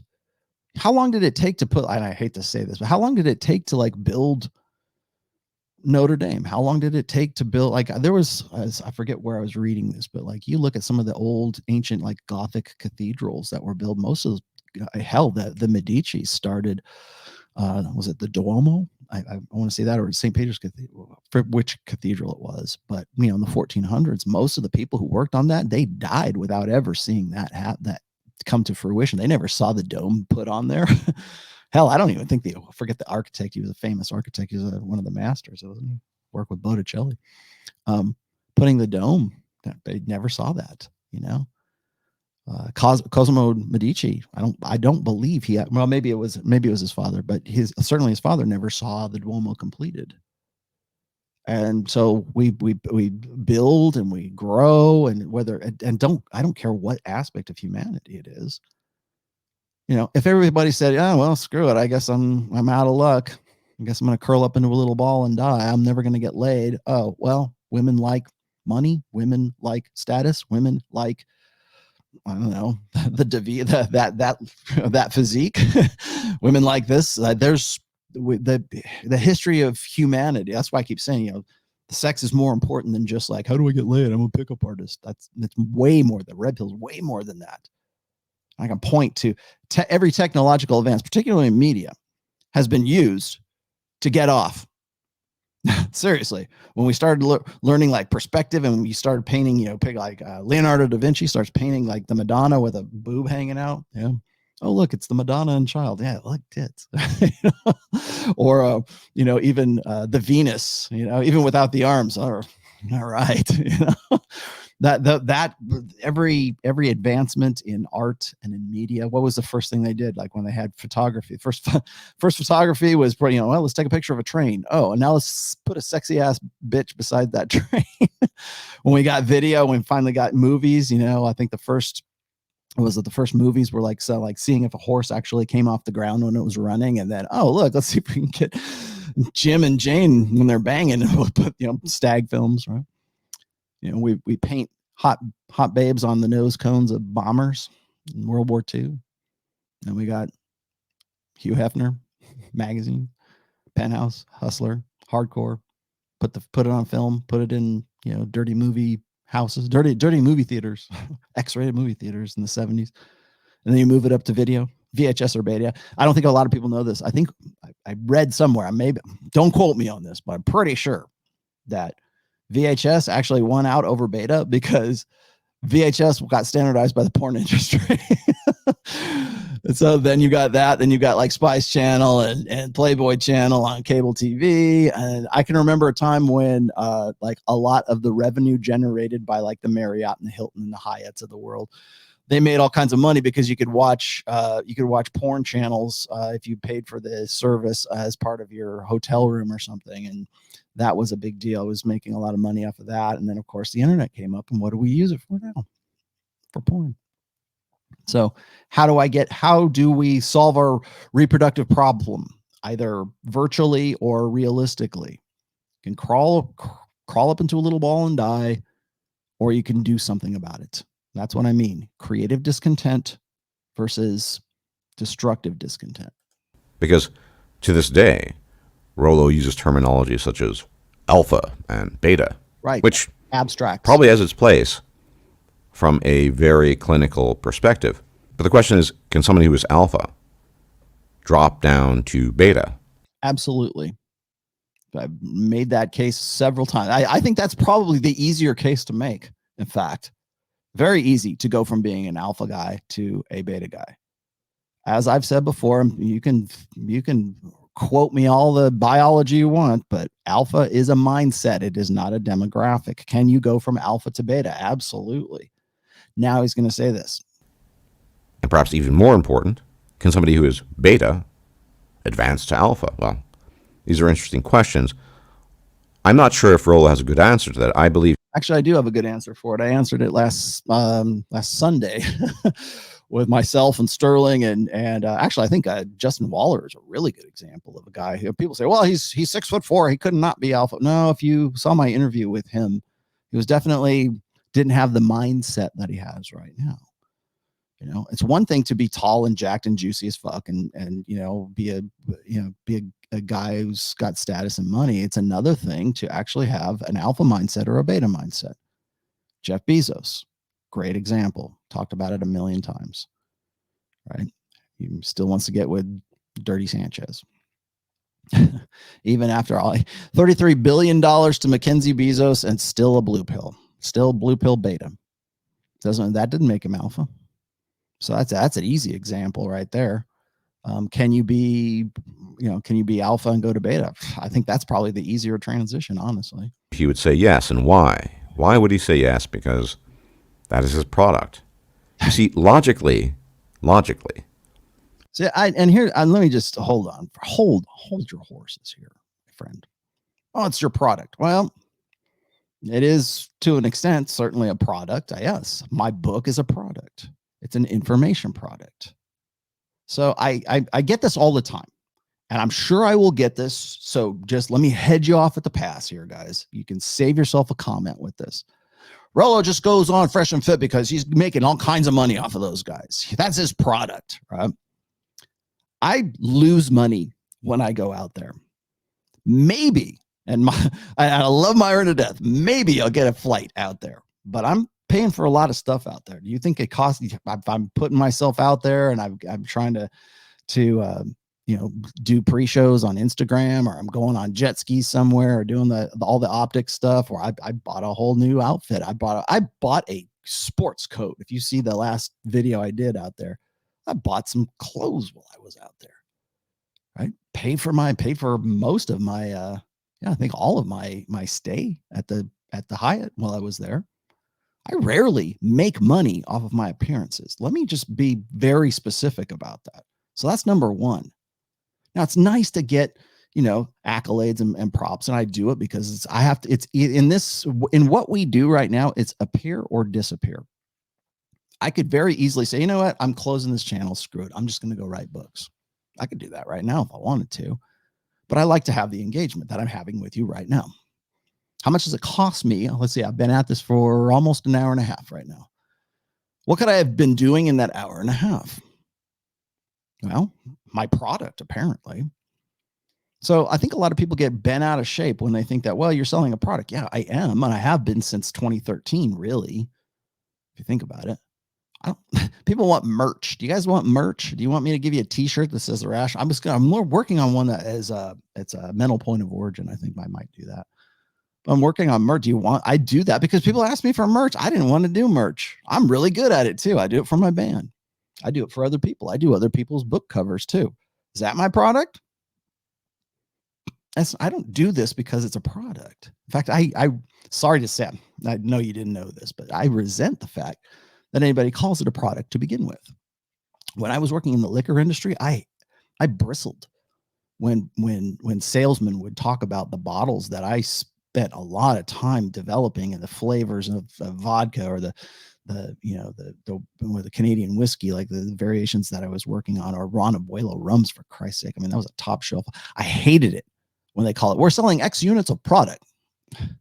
I put my heart and soul in those. That's like, to me, that's my artistic thing. I love getting off the plane in like Panama and going through the duty-free stores at the airport and seeing my bottle sitting up there and going, yeah, I remember working on that in my drafting table when I did that. It wasn't a product to me. It's my art. It's what I manufacture. It's what I do. You know, any artist will probably tell you the same thing. So when people say, well, she's just doing this because he wants to make money. Well, I'm an author, man. What do you want me to do? Sell cars? I can't believe he sells used cars. What is a used car sales? Well, of course I do. Of course I sell books because that's the way to get this information. I'm not selling books. I'm selling information. I'm selling something that's in some ways makes guys very uncomfortable, clearly. And in some cases, I would say in most cases, it helps guys live better lives. So if that's a product, then so be it. If 80% of men are not attracted to women, all this red pill crap, all the PUA stuff, game, right, is going to be reasonably useless because these men will always be quote unquote betas. Why? Because you don't believe that you can change your stars, man. You don't believe that you can go from alpha to beta or beta to alpha, for lack of a better term. Again, those are abstract terms. Why do you think it's a death sentence? Why do you think hypergamy is a straitjacket? That's the nihilism. That's the depression. That's the, oh no, it'll never get any better. That is dealing with discontent destructively. That's where that comes from. So when you're throwing stuff out, it's this product, blah, blah, blah, you can't do anything about it. Well, then I guess you better crawl back into your protein sack. You better crawl up into the fetal position and lay down and hope it's all over quickly. What are you going to do about it? Because it ain't me, man. It's not me. It's not my books. It's not my product. That's not what it is. It's the internet, man. Take me away. Okay. Tell you what, I'll take all my books off the bookshelf. Take all my videos off. Take all my blog down. Take all the posts that I've been doing on So Suave since 2002. Erase all of that. Delete it all. You know what? You'll still have the same fucking problem. You will still have guys doing exactly the same fucking thing. You will, and it won't be called the red pill. It'll be, well, I saw all this stuff. Women ain't nothing but tricks and hoes, right? There'll be something else. To me, it is much better for when guys become aware through whatever means, for somebody there to sort of help them parse this shit out. Is that not a better state? Is that not beneficial? Well, if they're never going to be in the 20%, well, nobody ever said no one to my knowledge in PUAs or relationship coaches nobody to my knowledge has said, you know what, do this. And it doesn't matter what you look like. You can be a big fat piece of shit, baby Huey, big fat piece of shit, a 4, and you're going to date 10s. Nobody's selling you that. Even the guys in the seduction community back in the mid 2000s never said anything remotely like that. But you know what? Maybe you're 4 and suddenly you have sex for the first time with a 5. Is that not an improvement? Maybe you're a 5 and you get with a 7, and along the way, you become a better individual as a part of the process of getting from single and sexless to getting with that 7 that you never got with in your lifetime. Is that not an improvement? Is that not something that guys should do to help other guys do? Or should we all just, say, fuck it? Why worry about it? It's a world of alphas and a bunch of sluts, and that's all we need to worry about. That's ridiculous. So when people say, oh, I'm suicidal and everything about this, yeah, I'm sure you are. I'm sure you're despondent. I'm sure you haven't crossed that abyss. But once you see that you do, and once you do, remember that there is more hope in a red pill paradigm than there ever will be in a blue pill paradigm. You have more opportunity here because you have accurate information. They cannot ascend. Some large percentage of them will never transition from quote-unquote beta to quote-unquote alpha. And what percentage is that?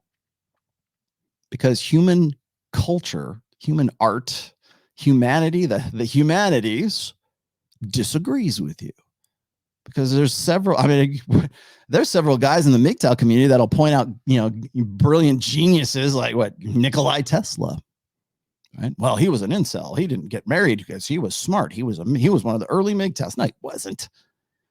Nietzsche died of syphilis, by the way. So, you look at these guys that they hold up as sort of like these they lay claim to the superheroes of MGTOW or superheroes of blackpill. You know what they were trying to do? Find an end run around the reproductive problem, trying to find a creative solution to their discontent.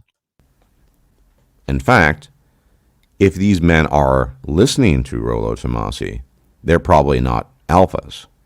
Maybe some of them are. Maybe some of them are listening just for confirmation bias or to get off on the words for the sake of their own egos. It's possible. And so there's a conundrum there, right? There's a conundrum because these men are, by definition, in the 80%, and they won't be attractive to women. Now, where does the delusion... Okay, so the entire argument boils down to this. Of the 80% of guys, and I've called them the 80%ers, right? Just to be nice. It's like, oh, you call these guys betas. You hate the betas. No, I don't hate the betas. In fact, I've written essays saying don't hate the beta. You can lift yourself up. You can become more than you are. Our popular culture is right. I mean, literature, our movies, our music, pop culture for sure, but like our even as far back as, gosh, I mean, go back to the Iliad and the Odyssey, man. I mean, take it. How far back do you want to rewind? And what culture do you want to rewind it in? And you will find narratives and archetypes of guys trying to change their lives and change their stars. You look at like Spider-Man, for example. Spider-Man is just a teenage loser's fantasy of going from having nothing and being this kind of dork and wanting to get with Mary Jane, right? And suddenly he has a superpower. He's bitten by a radioactive spider, and now he's Spider-Man. So he can get with it. Then now chicks are paying attention. Even Captain America. He was this wimpy nerd. I mean, he was a string bean, man. Put him in the super chamber, give him the super sauce, pops out. Remember that part when that chick, was it Agent Carter, Peg Carter touches his chest. Ooh, I want to touch him. Right? They didn't want to touch him before, but they do now. That's a fantasy. How do I do that? How do I get a workaround? How do I go from ordinary to extraordinary? I know. Put me in the super chamber and give me the super sauce. Well, it'd be great if that was an actual thing. That's the fantasy anyways. That's the archetype. But the operative in that is, how do I go from being in the 80% to being in the 20% or even being the 1%? I'm a superhero.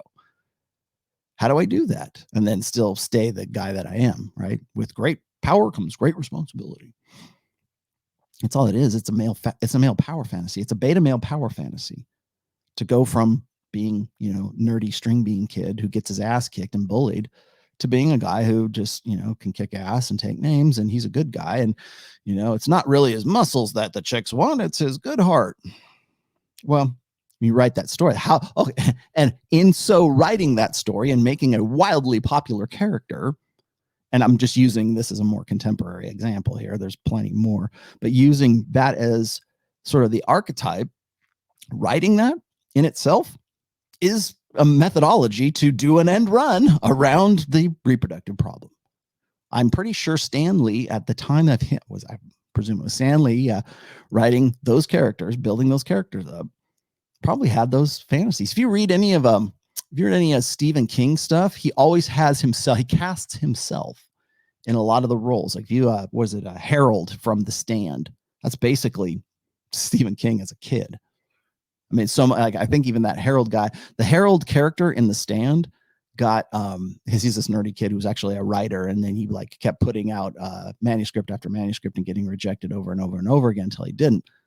But he was a very frustrated incel beta in that book, and pretty much more or less Stephen King writes himself in as a character, and that's him, right? He's being, oh man, he's the character who's grinding his teeth over the fact that the alpha is fucking the chick that he wants to get with. All right, so how did Stephen King become a famous guy? I mean, just granted, let's be honest, Stephen King's not the hottest guy in the world, right? But he's got a lot of money, very talented, founded and run. You want to know why creative intelligence is selected for, evolutionarily speaking? That's why. Oh, I can't do that. I can't look as good as that, but I learned how to build a gun. I learned how to build a house. I learned how to build a castle. Here's a crossbow. Here's art. Here's technology. I'll make things easier for you, baby. Come with me. Come to my nest. I've got modern appliances here. I built them myself. I'm an inventor. So what are you going to do? Because now we have the internet, because now we're in 2021, we're just going to go, fuck it. It's useless. The juice ain't worth the squeeze, and nobody can change their stars. Nobody can be anything more than what they were. Well, if that's the case, I don't even know why you're even, why are you even online? Delusion come in here. Well, these guys are quote unquote red pill. They understand red pill dynamics. Maybe they're into Evo Psych. They've listened to their Lord and Savior, Rollo Tomassi, who does style himself as a kind of savior. Do I? You've probably heard him speak before. Read my book, Preventative Medicine, etc., etc. And so the delusion contained in there is that most of these guys are quote-unquote not alpha. I hate this terminology, but they're not alpha. They never will be. But they're deluding themselves into thinking they're something they are not. Okay, so the solution to that is not learn it at all. Because that's what you started out with here, Stardusk. That's what you started with. The solution is stay in the fucking matrix. The solution is the answer to the question, would you rather be happy or would you rather be right? Well, if Rollo is right and it leads down this very dark path, if he's a cult leader and styles himself as some sort of savior, messianic savior, please give it to me. I love it. Me of all people. Yeah, okay. I have said that, and I'm just repeating this. Yeah. Does the red pill save lives? Does game save lives? Absolutely it does. Do I think I'm Jesus Christ? Absolutely not. In fact, I think you have me confused with Roosh. Go look up Roosh Christ and you'll find the picture I'm referring to. I've used him actually in some thumbnails as well. It's not me who has the messianic, aspirations. Let's just be honest. But your solution to it is plug yourself back in. Is that it? Because that's what you started with. The answer to the question, would you rather be happy or would you rather be right, is I'd rather be happy. So ignorance is bliss. Is that the solution to all this? Just be dumb. Don't worry about it. What is the solution? Because as I said, take me away. You're still left with this information. You're still left with the awareness. I think it was Turd Flinging Monkey who said, you take all this stuff away and guys are still waking up. They see it at their jobs every day. They see it at the workplace. They see it online. They see it on TV. They see it in pop culture. They hear it in their music. It's everywhere. The red pill's everywhere. As long as you have a red pill lens, don't take them off. They don't come off. It's not like, remember where They Live when Rowdy Roddy Piper puts on the glasses and he can see obey. Oh, no. And then it goes back to whatever the advertising is, right? Those glasses that he puts on, takes them off. You don't take those off. There's no going back. You can't plug yourself back into the matrix. In fact, it's dangerous to do so. But if that's the case, if that's the solution, I'm still waiting for a solution here. And that's what you could call a stopgap. Maybe a dam that would prevent the torrent of water that would otherwise overwhelm them. So that too is a kind of delusion, a self-deception. Fake it until you make it. Yeah. Although in many cases, in most cases, they don't make it. And how do we know it's most cases? How do we know that?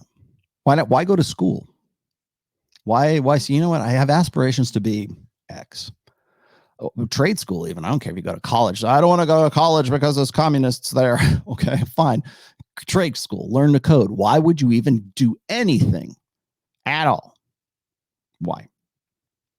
It's not just, just to have sex or whatever. I'm just saying, why would you do anything to do anything at that point? You're trying to alleviate discontent. You're trying to do so creatively. But if that's the case, if it's hopeless. You can't go from the 80% to the 20%. So, don't buy anybody's products who tells you anything otherwise. It's all doom. All right. Climb back into your protein sack. What I'm really arguing here is that people need something to keep them going. Yes, you are. Whatever it might be. And what they need is oftentimes, maybe in most cases, perhaps in all cases, not going to conform to the underlying reality they inhabit. Okay. What hope do you want to sell? Which is to say, they need to live in something that is unreal, whether it's obtainable or not. They need to live in some system in their own minds and heads that is not actually reflective of themselves and the reality they inhabit. And this is why all of these pills are extremely dangerous. They are pills of poison. Toxic is a word that's bandied about quite a lot these days. I'm not a fan of it. But yeah, for many, many, many individuals, they will be toxic. And so I think ultimately, because of this consequence, because of the fact that these things will ultimately poison the minds of the individuals in question and lead them down the path of damnation, and ultimately, in many cases, destruction, that it's not necessarily a good thing. All that now you might say, well, Stardust, you're a black pillar, you're a red pillar, you're all of these things. Yeah, I'm knee deep in it myself. And there's no going back.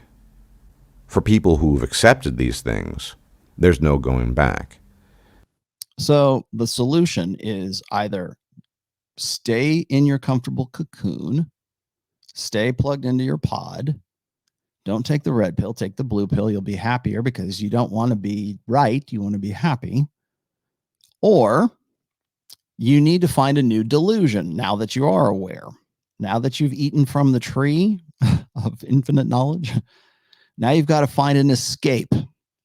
Congratulations. You've just discovered the plan, the solution that modern times is already delivering.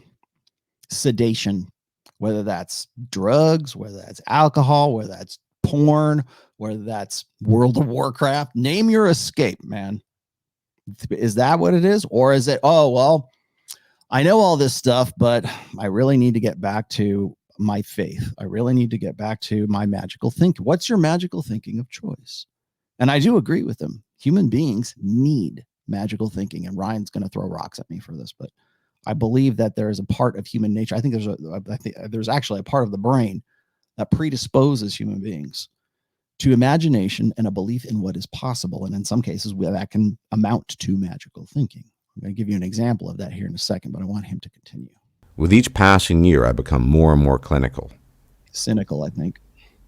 I become less and less inspired. But that's what this does, ultimately. It saps the humanity from you because there's some quality. Does it, or is it your inability to use this knowledge in a new paradigm, to use this awareness to your best advantage? Is it a lack of creativity? Is it a lack of foresight?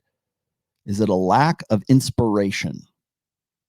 Is that what it is? Because you don't get away from the information. You don't get away from the empirical data. It's how you're going to use that. About being human that is somewhat ineffable, intangible, yes, somewhat delusional. You strip away those layers, and there's just nothing left. And so, heartily disagree. what is one to do? Well, I think caution is a byword here. I think caution is absolutely necessary. No proselytizing. We don't need that. If some individual haplessly stumbles into certain facts, these facts somehow accidentally, you mean on, let's see, Twitter, YouTube, this YouTube channel, IG, commercial television, or do you accidentally stumble into it?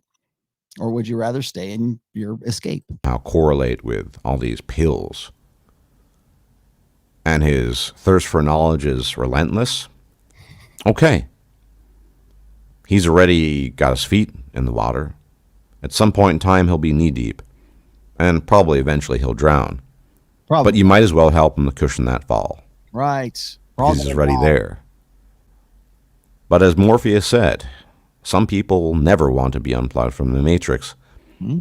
And that's a good thing. Good for them. Sure, these people will despise they won't like us, people who think like us. Perhaps rightly so. But it's good for them.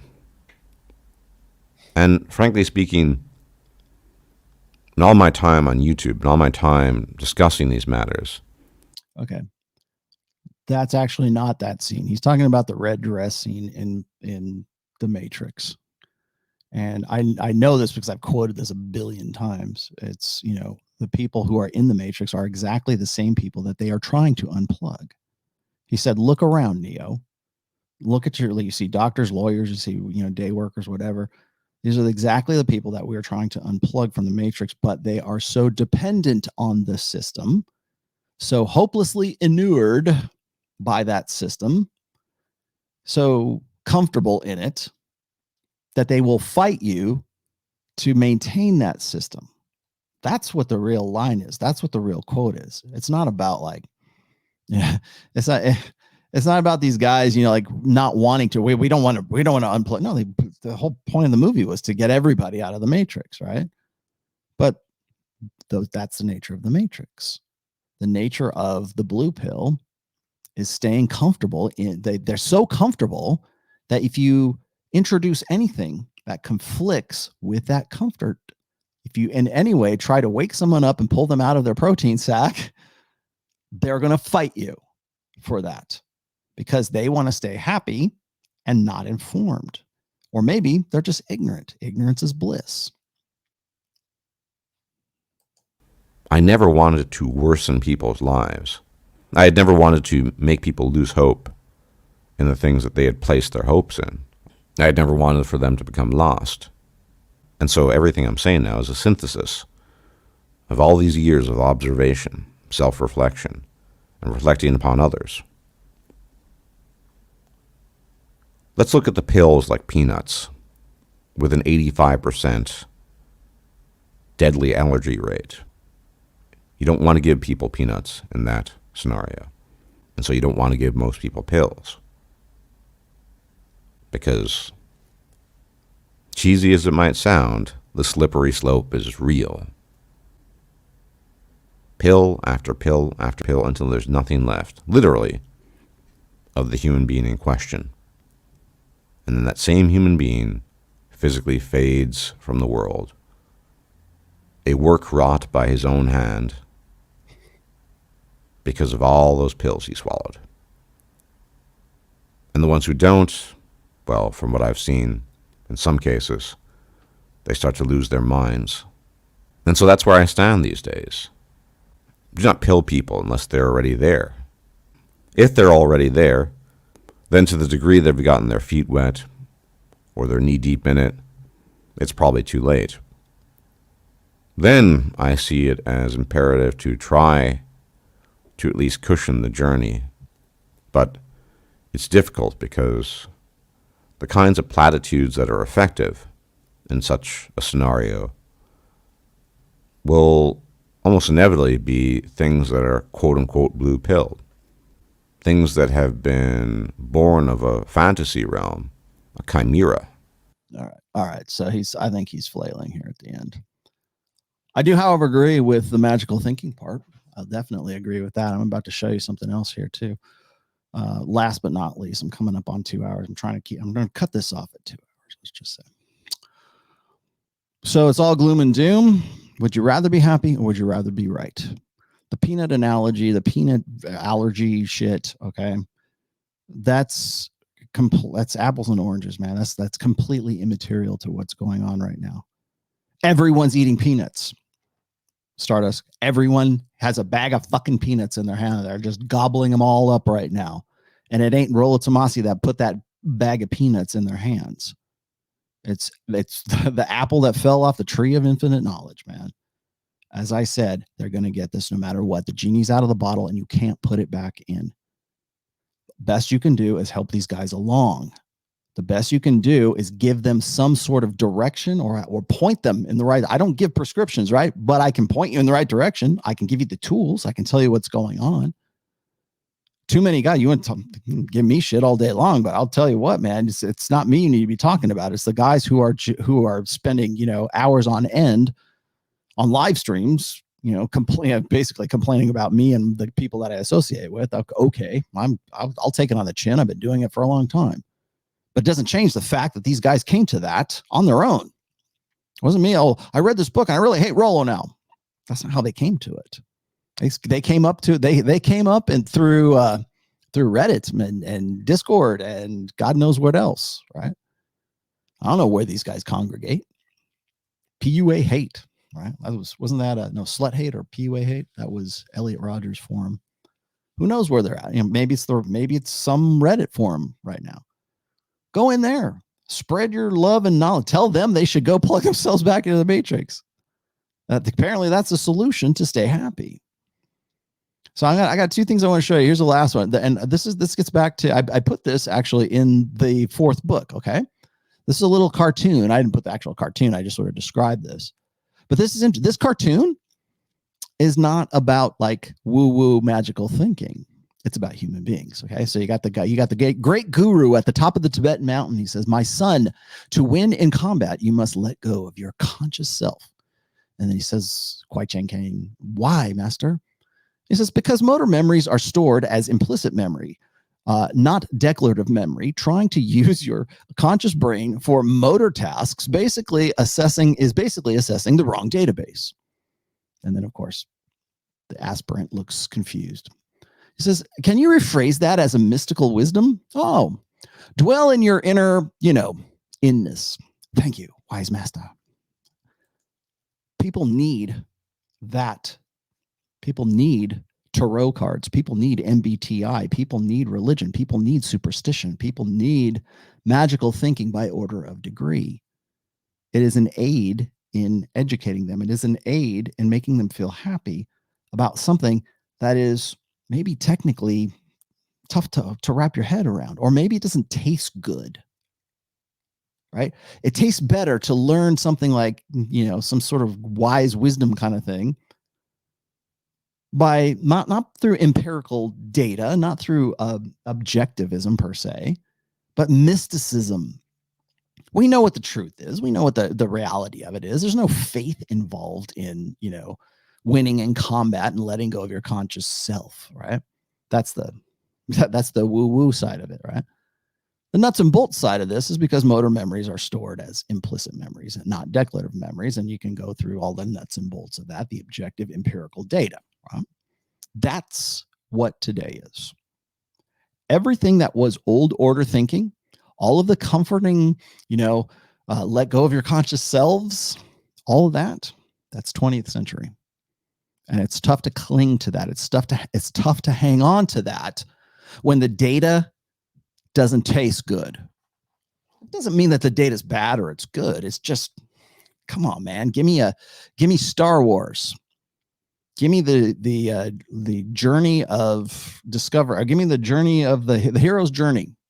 That story. Give me that story. Tell me a story, ROLLO. It's much easier to impart a lesson with a story than it is for me to go, here's the data sets. Here's the 80-20 rule in black and white. And here's the research. And here's the empirical data.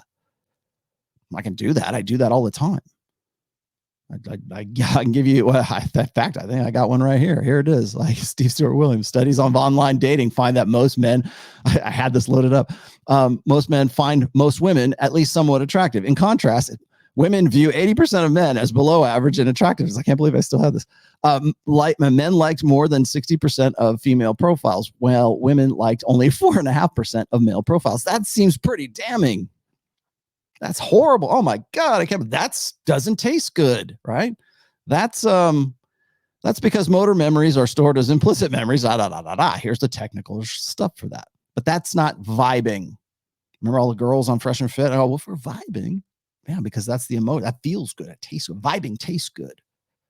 The data, the stuff that makes you be as a man, you can learn to. How about this? What if PUA could teach you to learn to vibe? Just even that little simple thing. Would that not give you some just fractional advantage? Just while women believe in tarot cards and chick crack and UFOs and ghosts and what okay, does that not give you some way a tactical advantage?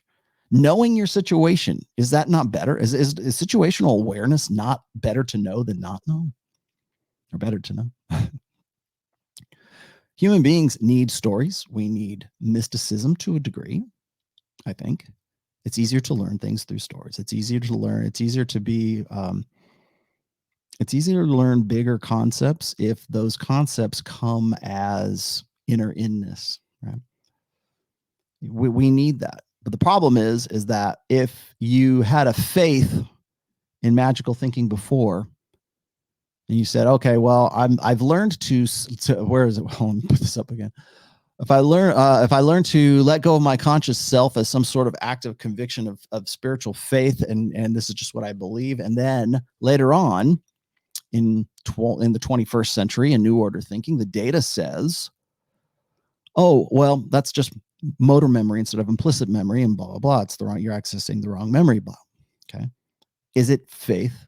Once we've explained it, when faith and when magic and when superstition can be explained by empirical data, people will say, well, that just confirms my faith. Yeah, it might.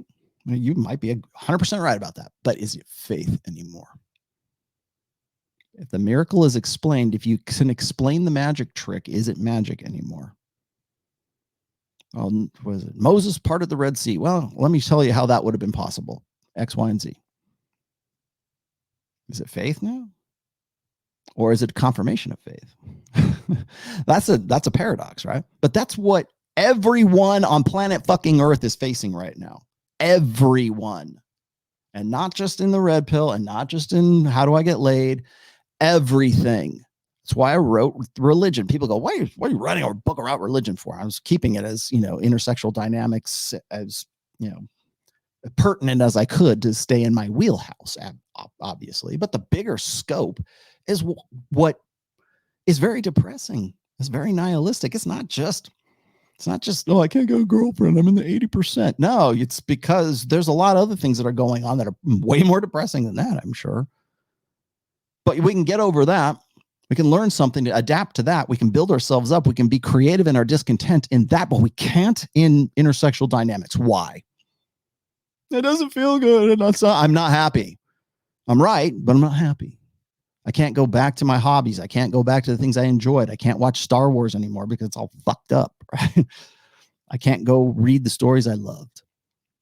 I can't, here's a great example. I can't go listen to the 80s power ballads by REO Speedwagon anymore because, God damn it, that is just the worst lyrics in the world because it's all blue pill and simpy and beta. But they're so damn catchy. It's got a great hook. So I'm going to put it on anyways. Let's listen to ABBA. Let's listen to Styx, which are good band. I mean, they didn't sell multi-platinum albums for nothing, right? But the lyrics are tough to listen to with a red pill lens. I can't watch Mrs. Doubtfire anymore because it's a horror movie. I can't watch Friends anymore because they're laughing at like stuff that I know is red pill and horrible. Look, Ross and Rachel are going to wait for each other until they're 30 to get married. Like I use that example all the time. Imagine turning that episode on and going, oh my God, Ross, what the fuck is wrong with you? That's what I'm talking about. That you in the 90s, when I watched that, I was laughing my ass off. You watch Seinfeld, watch Friends, you watch Frasier. They all had these same themes, and we were laughing our free. They were belly laughs, man. We love those shows. Those are classic, well-loved shows. You go back and look at them now with a red pill lens, and you're like, oh my God. That's what I'm talking about. Back then, we were happy because we were ignorant. We didn't have a red pill lens to sort of inform our reading of that situation. Now we go, oh, you know, what's going on here? Wait for her till 30? What's wrong? This guy's a chump. These guys are bitches. And the women are, you know, on top of their game or whatever, and they can't understand why these guys are simps and, you know, but it all works out in the end. Oh, the end, cue laugh track. Back then it was magic. Now the magic is explained. That's what I'm talking about here. It's not about you know, losing your conscious self anymore. The mechanics are no longer an article of faith because they've been explained, and that is the difficulty that Stardusk is having. That is the difficulty his friends is having. That is the difficulty that black pill guys have in crossing the fucking abyss. You have to, on the other side of the abyss, there's a whole world just waiting for you that you have. Now you have the map. Now you have the accurate data. Now you're not laughing at Friends anymore or listening to REO Speedwagon. Now you can go forward, and now you got no excuse. Now you can't say, well, you know, I made those dumb decisions back when I was blue pill, but now I made these dumb decisions anyways because I'm red pill. People gave me so much shit about Fresh getting with Miranda and everything. You guys loved that one, boy. You ate that up like, yeah, of course you did. You know why? Because Fresh got no fucking excuse. That's why. He got no excuse. I told him that when we were there. You got no excuse, man. Same thing when I said this publicly. I said this on my channel. I said this on Modern Life Dating John's channel. Myron got no excuse for all that bullshit that went on in August, you know, flying some girl out from LA. Yeah, you got no excuse. If you were blue pill and you were plugged in and happiness was more important than intelligence or being right, then you might have it. People go, well, you just didn't know any better. People want to run Robert Kiyosaki up the flagpole because now he's seeing the light after, I don't know how long he's been married. And I love Robert, so I'm not gonna run up the flagpole right now, but I can at least say this. He was blue pill for most of his life. So I can sort of at least, okay. People will say, well, you should have seen that. How? How? He believed in the magic. He believed in the happy. He believed in he was plugged in the matrix, just like Stardust says we should all be. We should all be dumb. We should all be ignorant of this because we'll be better off in the end. And when the end finally comes, at least we'll die with a fucking smile on our face. Bullshit. I forget what was it a Rage Against the Machine lyric or something like that? You know, if ignorance is bliss, smack the smile off my fucking face. That doesn't taste good. The truth doesn't taste good. So because happiness is usually emotion and intelligence and awareness is based in reason. That's hard.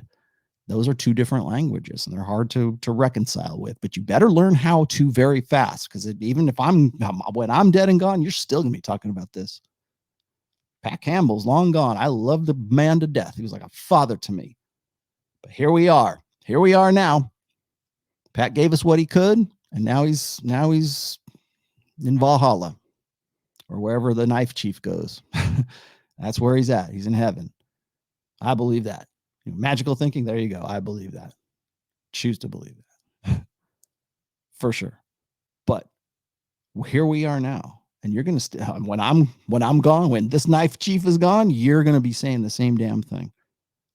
And it ain't because I have some cult of personality. I certainly don't. They're bigger cults of personality than the TOMASSI clan, right? Jesus Christ. I got one last thing I'm going to leave you with. Now, this is from September 29th, 2014. I put this in. This is the last chapter in preventive medicine because I'm so self-congratulatory and so since I've been built up so much here, I'm going to throw this one on the screen for you here, since I am self-referential. Wow, if I'm self-referential, fuck it. Let's just go. Let's lean into it, man. Here's me being self-referential. This is, put myself down here. This is A New Hope. A New Hope is the last chapter in Preventive Medicine, the great book that even Stardusk, said, hey, this is what he talks about. Okay. Now I quoted the what is it? The bitter taste of the red pill in this one, but I wanted to throw a little bit more here. Let's see. I'll keep going here. I had some quotes in here. I don't want to throw too much. I put out, kill the inner beta. Okay, this is what I wanted to put you in here. Let's see, red pill awareness demands. Here we go. Okay. Killing your inner beta is a difficult task. Here we go. The key to living in a red pill context. Okay, so people say, well, ROLLO is just, it's all depression and it's all, gloom and doom. Okay, this is a new hope. I wrote this so you guys don't lose hope, so you don't go nihilistic, because I saw this as far back as really when I first started writing. The key to living in a red pill context is to unlearn your blue pill expectations and dreams of finding contentment in them, and replace them with expectations and aspirations based on realistic understandings of red pill truth. That's your way out of hell. Learn this now. You will never achieve contentment or emotional fulfillment in a blue pill context with red pill awareness. In other words, there ain't no going back. You're not Cypher. You're not going to be plugged back in the matrix. And even if you did, you'd still remember that you're in the matrix. Killing your inner beta is a difficult task, and part of that is discarding an old, comfortable blue pill paradigm. For many new, unplugged, red pill aware men, the temptation is to think that they can use this new understanding to achieve the goal states, their preconditioned blue pill ideals. What they don't understand is that not only are these blue pill goal states flawed, but they are also based on a flawed understanding of how to attain them. Red pill awareness demands a red pill context for fulfillment. Or this was a guy who was commenting. He said, Oracle Z wrote a fantastic article on Return of Kings this week, why you shouldn't seek emotional fulfillment through women. It's well worth a read, but what Oracle outlines here is a fulfillment based on feminine primary blue pill conditions for that contentment. Even when men achieve these blue pill goal states, the ones they are conditioned to believe they should want for themselves, they find themselves discontent with those states and trapped by the liabilities of them. Just as Hobbes illustrated above, later, that was another guy, the periods when he was not striving to achieve and maintain those blue pill goal states were the times he was most fulfilled with his life, talents, and ambitions. As if this weren't enough, to convince a man he needs to reimagine himself in a red pill primary context when women are presented with the perfect guy in a blue pill context, they gradually, sometimes immediately, come to despise him. As proven by their actions, even women don't want that blue pill perfected goal state because it stagnates the otherwise exciting, self-important men they are aroused by and attracted to in a red pill context. I've stated this before, but it bears repeating. Women should only ever be a complement to a man's life and never the focus of it. Here we go. Living in a blue pill context and hoping you can achieve fulfillment in its fundamentally flawed goal states conditions men to make women the focus of their lives. Throw away that hope, and understand that you can create hope in a new system, one in which you have more direct control over. And that is what I'm going to leave you guys with today. In a red pill paradigm, you have more hope. You have more opportunity. There's more room to create. You have an educated assessment of the situation. What the fuck are you going to do with it? How are you going to leverage it? How are you going to be the best version? How are you going to chase excellence? How are you going to How are you going to lift yourself up out of that 80 percentile? Maybe you never get to the 20%. Let's say you get to the 27th percent. Let's say you push yourself up close here in the 21st percentile, whatever it is. I mean, if we're going to quantify things, let's split hairs. Let's split hairs. In any of those cases, you're going to have to do something. You're going to have to accept the situation that you're in. Whether you accept that from me or you accept it from Stardusk or you accept that from whoever else your favorite guru, name your favorite guru. Fact of the matter remains, you've got to do something. You've got to use your understanding and your knowledge to leverage this to your best advantage. You have to adapt. And that's where we're failing men right now. We're failing this generation of guys because we refuse to accept that we have moved from old order thinking and moved from an old order paradigm into forcibly screaming and kicking. We've been dragged into this new order, but we still want to go back. We still want to go back to the matrix. Please plug me back in, Agent Smith. I want to taste real steak. Fuck you. You get this soup and you get this gruel and you get this protein, right? You get this, it's everything a body needs. Man, that's you, man. So what are you going to do? You're going to fight it. You're going to build something. You're going to do something, or you're just going to sit there. Maybe you want to find your own steak, right? Make your own steak, but you can't go back to the matrix steak. You don't get to go back. That's the thing. You don't get to take the red pill ends. Don't come off like they live. You don't get to do that. I'm sorry. I mean, maybe that's depressing, but once you get to the acceptance phase of unplugging, and you see that you can build a better life in a new paradigm than you ever could when you were blue pill. That's what you want to know why I get pissed off at guys who are still blue pill. It's not because I think they're dicks or I think I'm trying to insult them or anything. It's that they still believe that the blue pill hopes and the ideals that they have been sold on for so long are real, are something that's achievable. When you've got a red pill paradigm, you know about it. You have no excuse.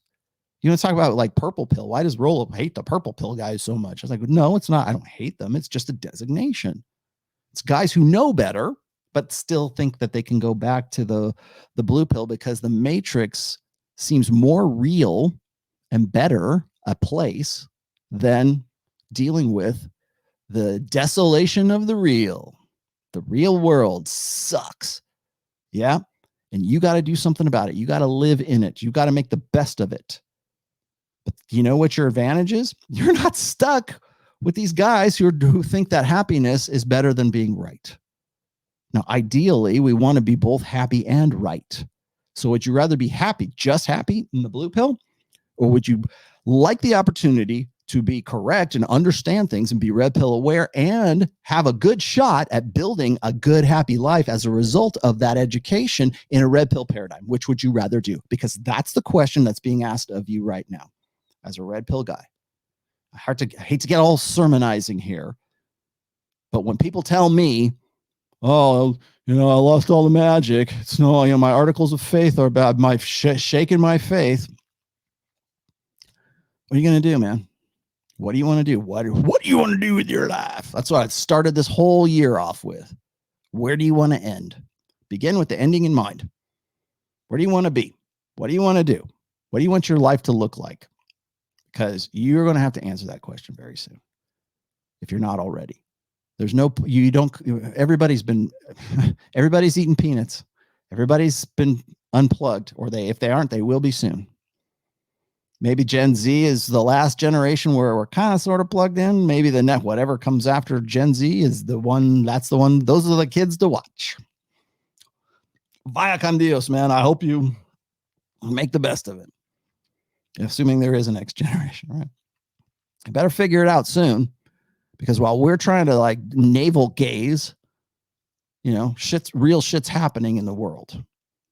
And you know what? The powers that be and the people who are, the movers and the shakers and the people who are trying to lock you down and the people who are trying to make changes, make waves in the world right now, they're depending on you being stuck in your sedation. They're depending on you being a passive piece of shit.